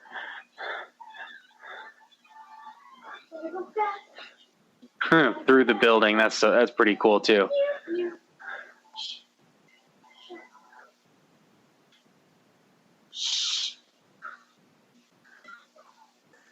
I remember this. I'm not sure when it was, but it's pretty awesome promotional image. Superman catching the globe.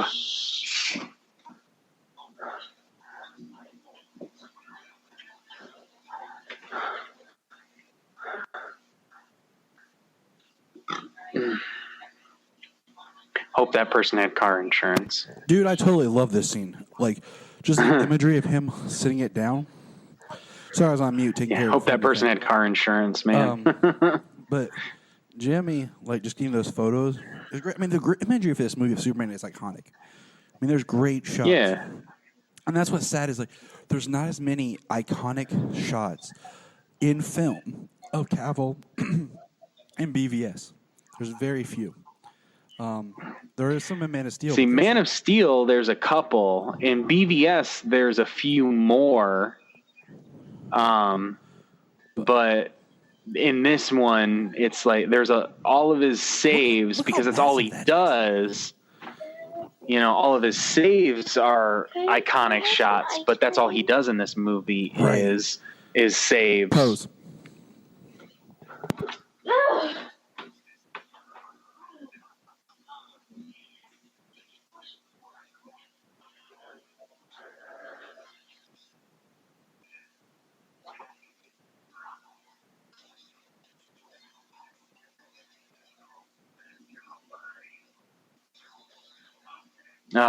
Sad to watch that yacht go.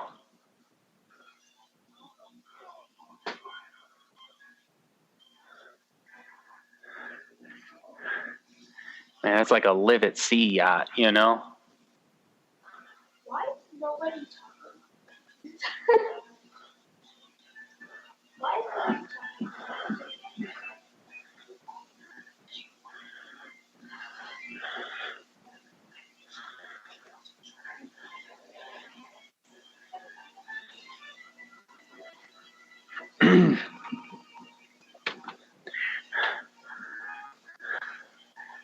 I flew.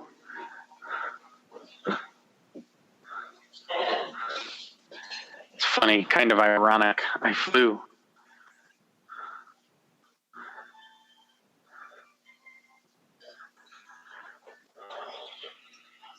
Dad, can I just have the rest of this? Okay.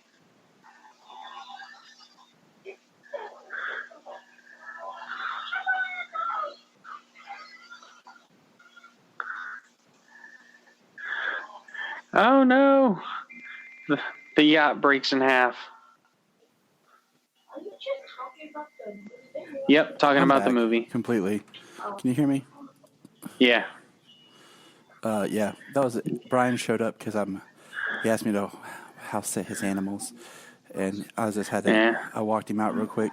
It was an impromptu Brian visit, so it was nice. Hey, it's cool. He got in on the movie. Yeah, when he had to drop out. But that's why we were kind of out for a second, and then I had a problem. I was trying to switch the microphone back, and it went kind of like off for a second. It was weird, but so I like that Richard's a good guy.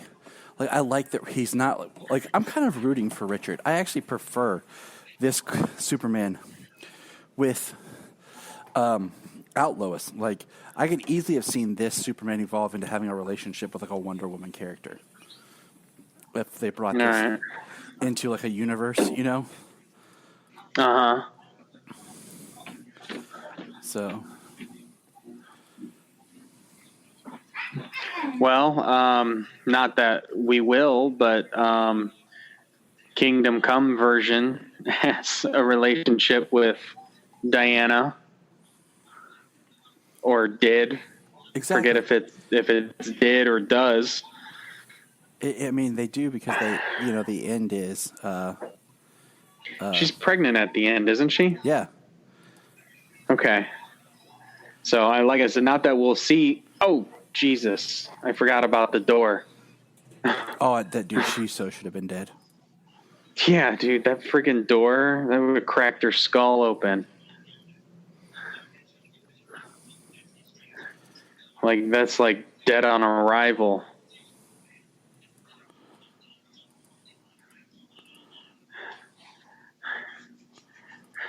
This is an awesome rescue too. Oh yeah, I kind of wish he would have went down and came up. You know, but it's cool. You know, I mean, it's still great because, like, this shot of Richard just holding basically his wife and son, poor guy, Yeah. and just feeling hopeless. So.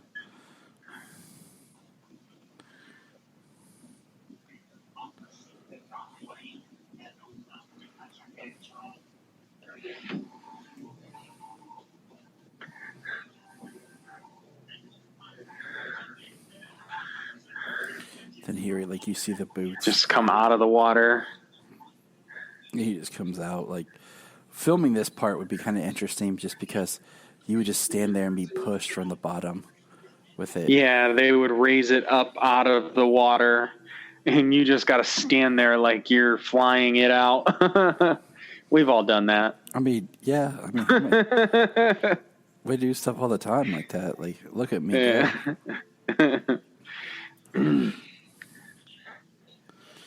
You know, it's kind of like when you deadlift 400 pounds. Look, like, man, you're just like, not everyone's a beast like you, okay? As much as I need to get back into it, and I'm hoping to here soon, not everyone's a beast like you. Because not everyone has an awesome, like, it's like 25 to 30 minutes away, the gym that has childcare. And I'm just like, man, it's just slightly too far to me to make trips to. right. Yeah, my gym is really close to me. It has a child care area, so it has hours for child care. And my kids are now just about to turn 10 and 11 years old. Since the gym is so close and they both have phones now, I'm comfortable with locking up the house and driving less than 5 minutes away to the gym, and they can stay home and entertain themselves. It makes sense. So here we have where Superman pushes. Because I'm only gone for an hour and a half. You know what I mean? It's not like it's not like they're home for 8 hours a day because I'm at work. You know what I mean? Yeah, exactly. It's a start. It is. It's also a way to build your trust and comfort with situations with your children. In a kind of they need to be responsible for themselves. I love that. That impact, that landing. Yes, and then just the pan up of like the symbol. Sorry, I didn't mean to cut you off. Which is we're watching. That's in real time. But no, you're exactly right. Like, it's a good time for your children if you can trust them, and you feel your children are responsible enough to move forward. You know, and so I've been where you are. Gyms not with childcare and younger kids. So there was a time when I was not going to the gym or going to the gym often at all. I mean, right now it's inconsistent. Sometimes I go. Sometimes I'm able to go a few times, like in a row, and then there's a break, and then I can only make it again once, and then there's a break. Late nights and early mornings and, late days at work. I got to pick up the kids on the way home. They have to eat. They can't eat at 9:00 at night. That's bedtime. So like I got to sacrifice for them. So that's okay. You're exactly, because you're the man. I love you like this Superman Red, where you see him sweating. That's a big idea. Yeah. And then, Lex pushes him, catches him off guard. Like, this scene bothers me. Like, it bothered me the first time I saw it. Like, it's pretty intense, like how they're beating him down.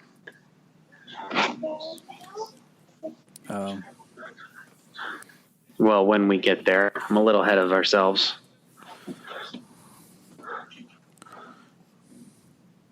Lois, are you all right? No, I have my brain hanging halfway out of my skull from that door. Oh, she totally should be like, she should forget who she is. That's like a plot from season 3 or 4 of Lois and Clark. Right. I do, like I said, I do like Richard. Like he's trying, to take care and do what's right. And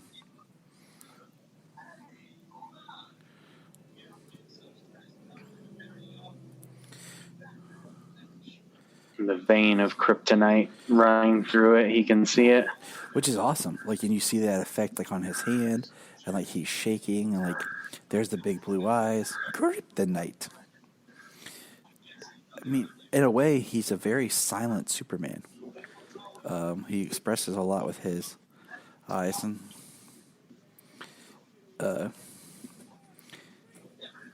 it's just one of those things. Like, I love this whole cast, except for Kate Bosworth, and I'd love to put them in a better film.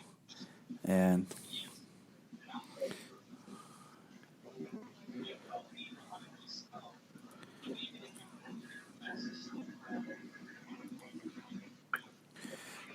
so, and then there's Cowpen just standing there. He catches, and he's getting dragged. And it looks weird if you, like, just looking at it from, like, a costuming point, because it looks like he's being dragged, but his trunks look like they're pulling up on him. So it just kind of looks awkward, like he's getting almost like a wedgie or something. Right. Well, they need to competently drag him without hurting him while it's being made to look like he's being dragged by his hair and his face. Yeah, here's the big beat up scene.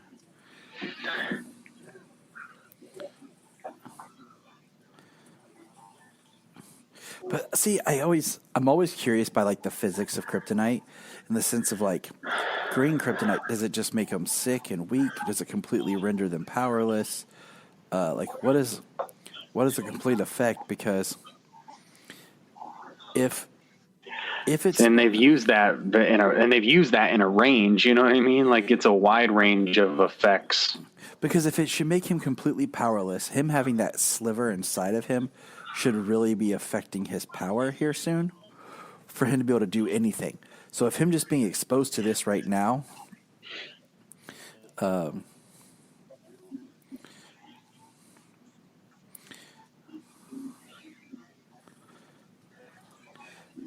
I just, like, how does it work? So this is kind of a Christ-like metaphor type thing right here. The stabbing of this in the side. Yeah.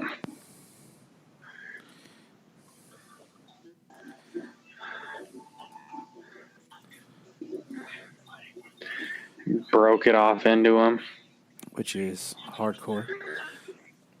Yeah. Lex and his ego. That'd be like me being like, yeah, man, I just whipped you because you got both your arms and legs cut off.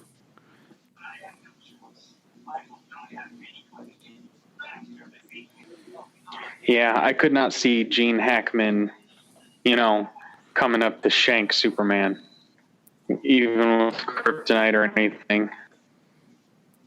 Yep. See, like right now, you could just blast him with heat vision.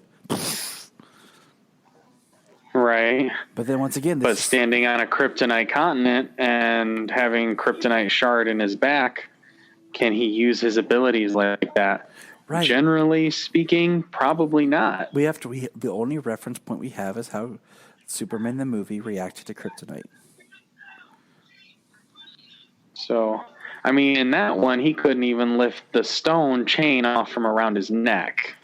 Yep. Like, it wasn't like he was chained up with kryptonite. It was literally just a rock hanging off of a chain around his neck, and he couldn't lift it up. So, I mean, kryptonite would render Superman, like, incontinent. He can't do anything. He can't save himself. So for the fact of him doing what he does in this movie to a kryptonite island and a shard stuck in his back makes no sense. Mm-hmm. Like right here. Here we go. He's got kryptonite in him, and he's trying to swim. This is back to, like, Superman the movie. Mm-hmm. and he can't keep his head above water. I mean, he's so weak he can't even swim.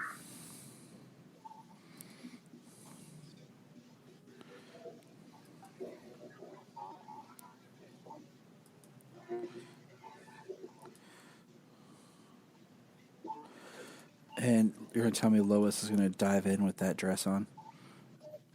And... Right, her Pulitzer dress. She didn't even dive in, she just hopped in.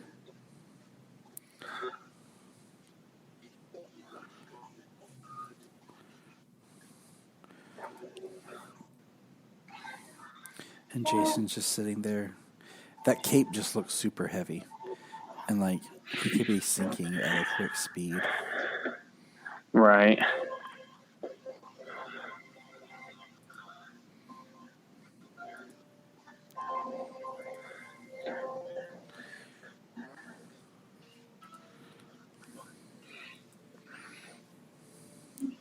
See, now, Richard, there's a man right there. He dove in. Mm-hmm.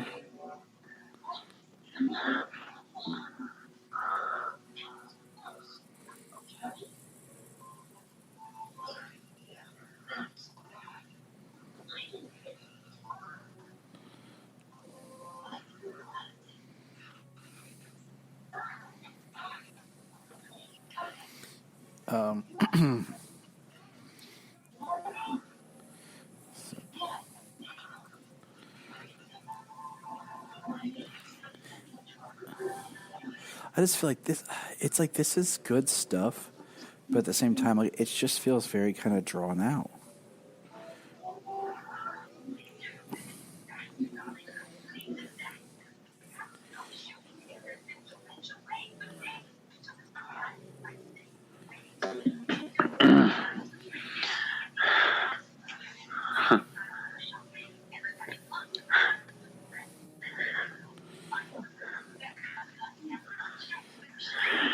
That's a pretty big island. Right. That's what I'm saying. Like, it's massive. Yeah. Like it's got a river flowing on it. A waterfall.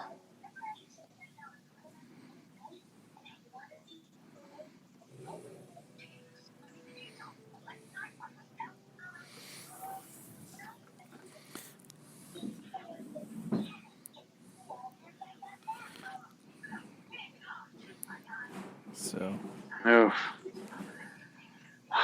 having that whole tip of that kryptonite stuck in him, and like even just when he screams out like yeah.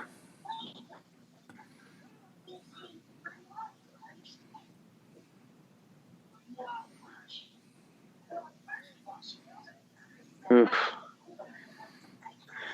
Dude, that's deep. Yeah. It's like 4 inches deep in him. Just opens the plane door. He's like, what are you doing? What are you crazy? Right.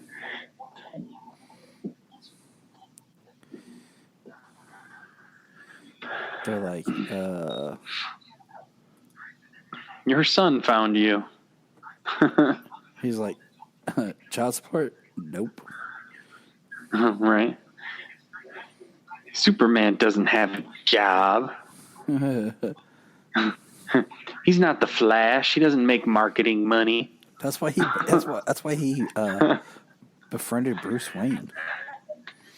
Right. He's like, reporter's salary? No, thank you. What is it? My best friend's a billionaire. And Superman, Batman Superman Apocalypse, he's like, I'll pay for you owe me a computer.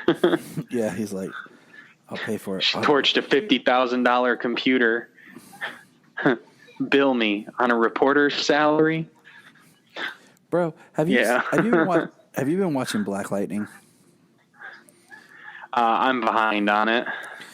Are you 1 episode or 2 episodes behind? Like 3. Dang it. All right. Yeah. Oh, you can tell me. I'm okay. No, there's a character that he has a power to like move Earth and stuff, and he takes a piece of coal and then just transforms it into a diamond. And that's kind of what I see. Oh, I heard that's the kid Brandon. Yeah. Right? Yep. So, okay, that was a really beautiful shot of Superman flying up to the sun and kind of like bathing in the sun and getting recharged, which I think would take him longer. Then we see basically he, using his heat vision to shoot down to, basically he's going to dig into the earth and go far enough under the island to have Earth as he moves the landmass, which is ridiculous. But yeah, I kind of always pictured Superman sitting around like, I need some money. Here's a lump of coal. Boom, diamond. Right. Diamond. So that little thing there, you say, like, I mean, creating a separation, like getting Earth between him and the island, I mean, it's the only plausible explanation as to why he could lift that. Mm-hmm. But he still has a shard inside of his body because they remove it in the hospital. And it doesn't create that much separation because there are large shards of it coming through the earth that he is using to lift it up through the bottom. Mm-hmm.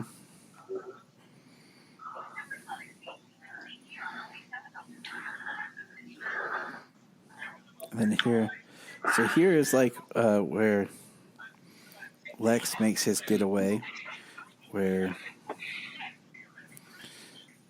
it's just kind of like they're like, "Yay, let's get out of there."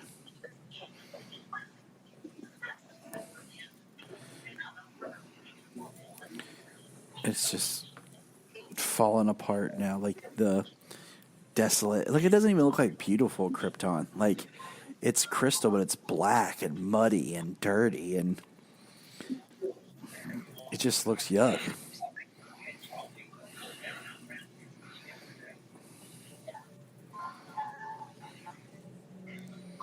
Like, I wouldn't want to be there. Would you want to be there? When the place seems to be collapsing in on itself? Yeah, exactly. No. Would you want to live there on Krypton wannabe? Right. No, it doesn't look comfortable.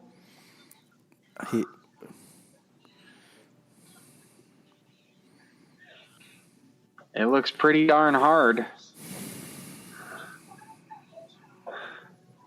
I like Kitty takes the crystals and dumps them out of the helicopter onto. So he basically lost the Fortress of Solitude. Yeah.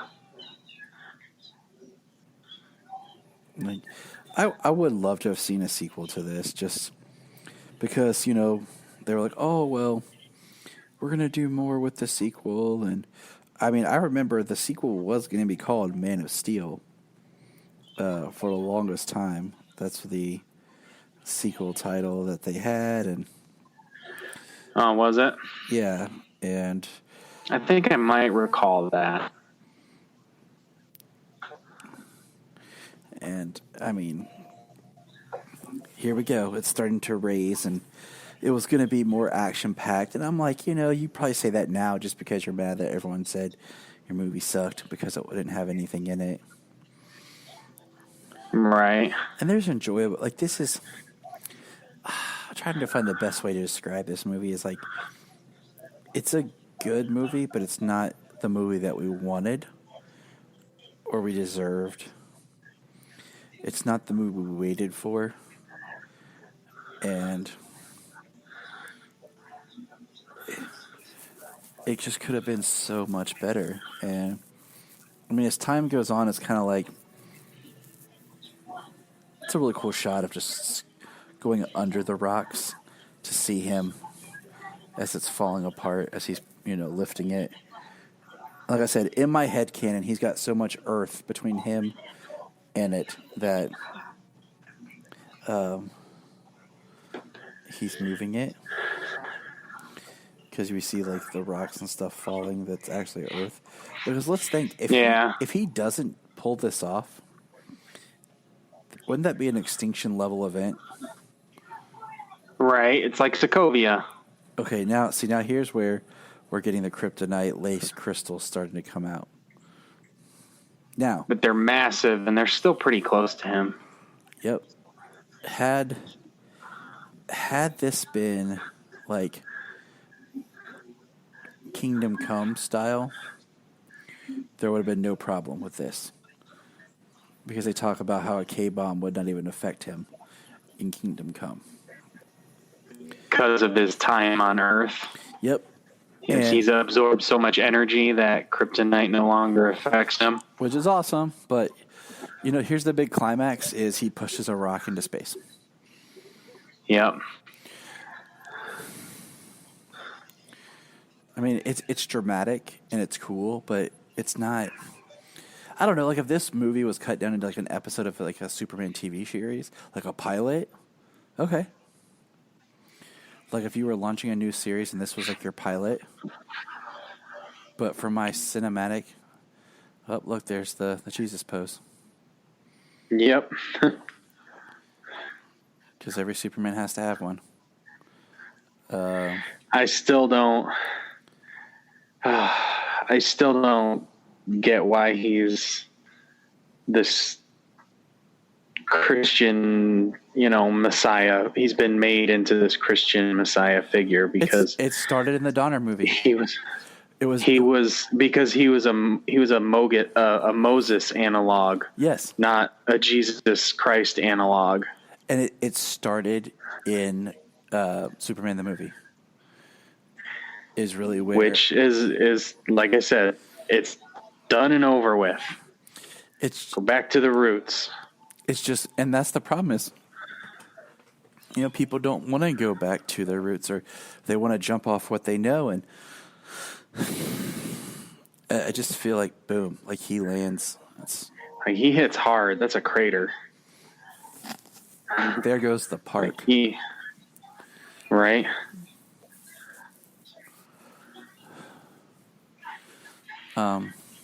But yeah, he's just laying there, and the curl is a little much because they make the curl more superhuman sometimes than him.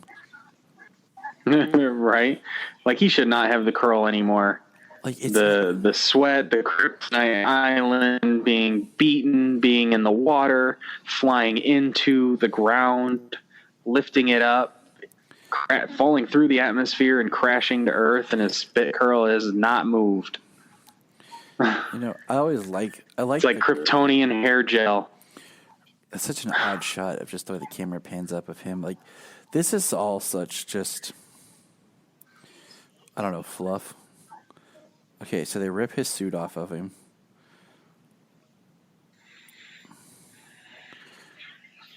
They pull it out.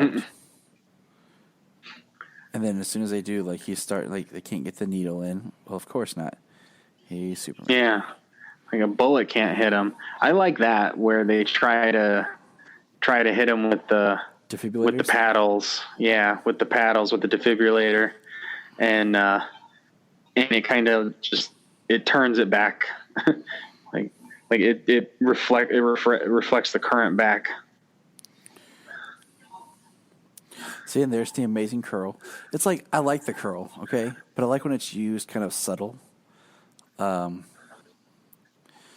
There's Superman is dead. Mm-hmm. He says always be prepared. So it's not the paper that you get in BVS. And then Superman Lives is right next to it. Right. It's like, is he going to live? Is he going to die? Well, we're trying to make more Superman movies. He's not going to die. guys, we brought him back to kill him without any hope of the return because we also just took out the Fortress of Solitude, too. Right. Surprise. No Superman movies for you. Right. So, I mean, you know, they did it and they had a creative and intelligent way of being able to do it in Justice League. You know what I mean? Granted, if that's how it was supposed to go down, you know, if that was changed from movie to movie, you know, because we know it's two different movies. They might just boil it down. It's two different movies, you know. If that was how it was from one movie to the next, you know, but I thought the idea was good, you know, like he was dead. Because he was impaled. You know, like he died, but his body, you know, couldn't decay. Yeah. At least probably for an exorbitant amount of time, you know, but allowing that amount of energy, planetary sized amount of energy, to basically shock him back to life.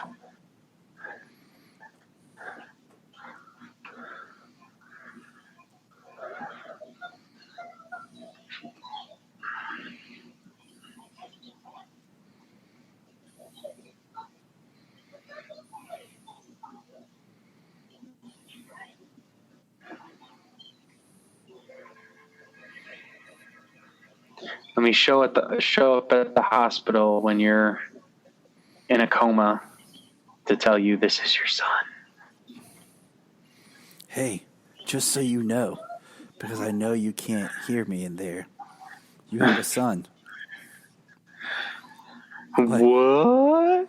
He's like, oh, that really happened? I thought it was a dream.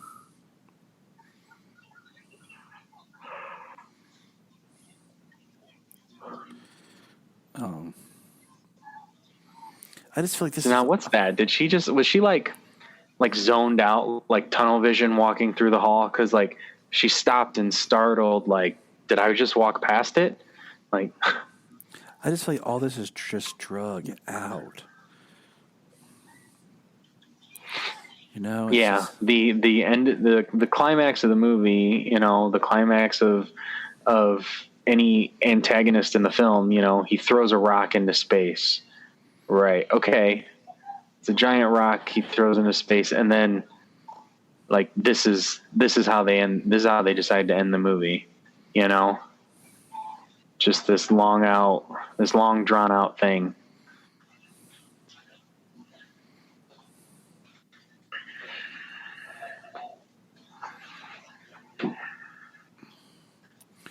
I mean, yeah. They could have cut this down. Like, we have the Martha scene of like his mom's kind of there, and they're just like,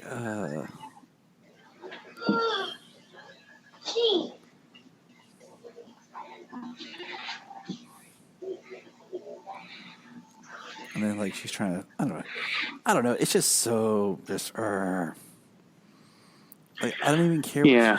I don't even care what she's saying. You know, right.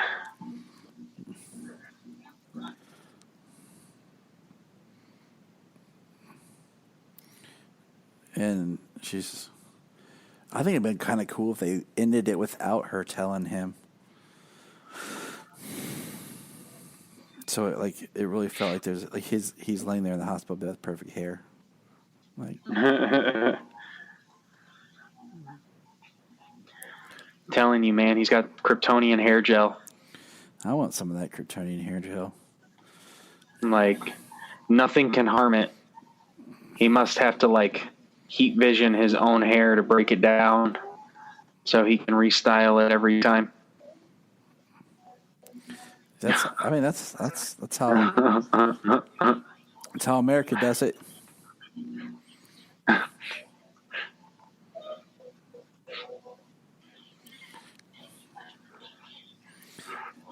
That's how Dad did it. That's how America does it. And it's worked out pretty well ever since. Right.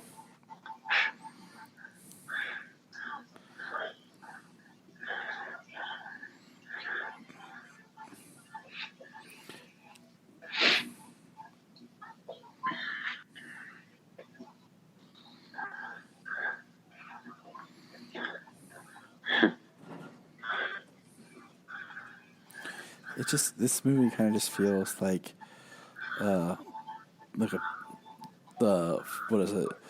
Return of the King, where it's like, oh, it's over. Nope. It's over. Nope. Nope. Okay. Well, Return of the King was the conclusion to this grand, epic tale That's why that they had. That's why. Yeah, it gets a pass for having 4 endings. You know? Plus, it had such a large ensemble cast. You kind of needed to be able to tell, like where everybody ends up.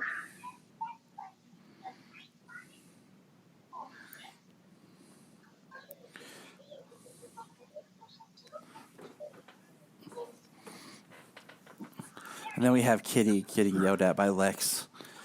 And they're on a perfectly small island that they designed just, well enough that they could do this. Yeah. Like, that's not an island you can live on for any length of time. They have a dog they can eat, and that's really about it. Say you're stuck with dog and seafood, but you're like it's not going to last you very long. Better fashion yourself a raft off of the helicopter parts and start kicking. Start paddling.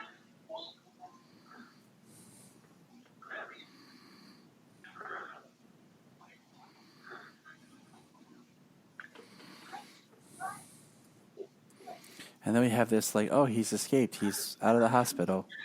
Right? Like, oh my God, Superman's not here.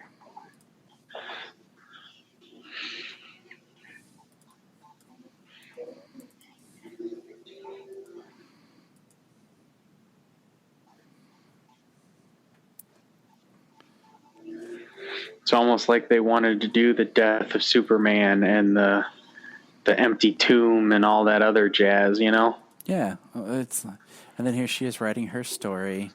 Why the world needs Superman. So she gets another Pulitzer for writing an article that goes against her first article. Yep. Genius. It's genius, James. It's genius. Yeah. Right. So, like we said, the movie lacks in a lot of areas, and we've said on multiple occasions it's beautiful to look at. It is, and I mean, I love Superman. I mean, like Brandon. I can watch this, but basically after he crashes to Earth, I could probably stop. Yeah, like, I'm done. Like, here he is. Like, I see your sleep.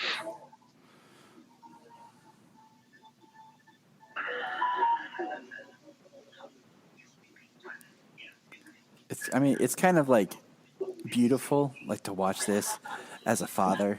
Just that feeling that you have of like being over your child and just just like being excited, like, because they kind of set it up at the beginning, and he gives him the awkward Kryptonian prophecy that really doesn't make sense about the father, the son becomes the father the son. Yeah. But, they kind of set this up at the beginning when his mom is all like, just because you're alone or you're the last doesn't mean you're alone. And it's like, I see what you did there. Right. It's kind of a weak foreshadowing, Mm-hmm. of you having a child you didn't know about. Like, this is probably this is a bad way to make Superman a father. Convergence, Supergirl, like, they're all doing it in a better manner, and he has a child from an infant that they raise. Well, until Bendis got a hold of him anyways.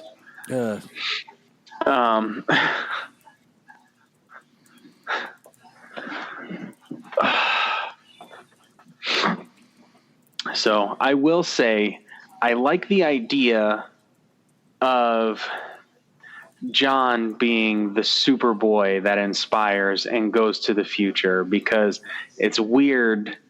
I think, I mean, it's the way it was, but I think it works well being his son as opposed to it being him, you know, being the superhero that inspires the future like that.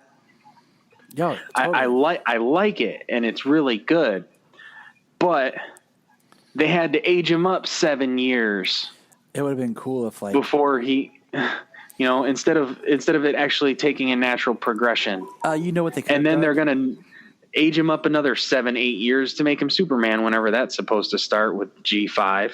I'm not reading that. Or 5G. I'm not reading that. So this. I mean, it's going to be what's out. I'm going to end up seeing what happens. I'm hoping maybe they give that to somebody other than Bendis.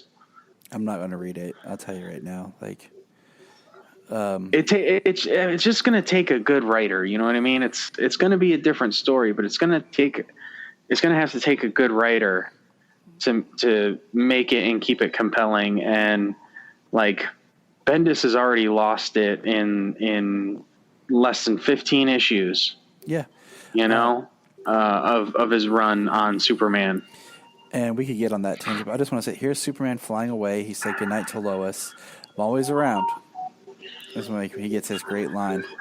And here he is flying through the space and the city down. I always like that little ironic line. I'm always around.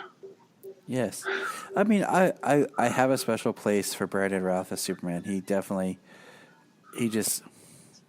He's almost, no, I was going to say he's like the George Lazenby of Superman, you know, but I think, you know, now he gets more with this upcoming TV appearance, and just, you know, he got his time cut short.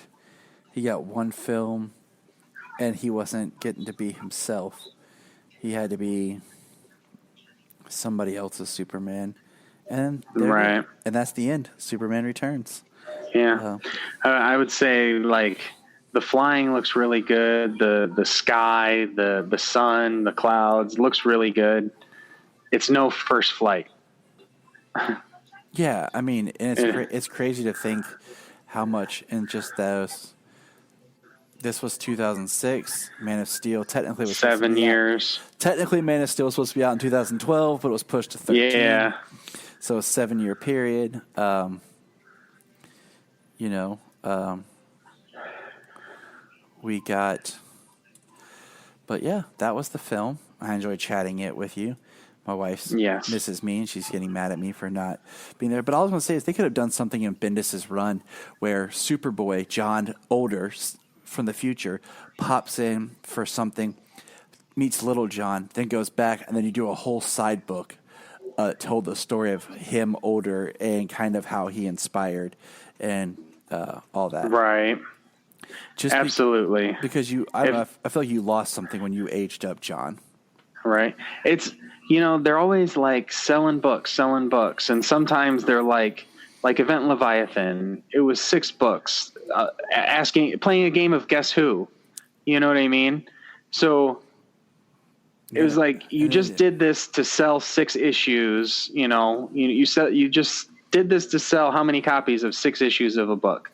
Like, for no reason. Like, you could have easily done a 6-issue miniseries of something else much more interesting that actually has an impact on your characters, instead of, you know, basically wasting your characters to do something else. Yep.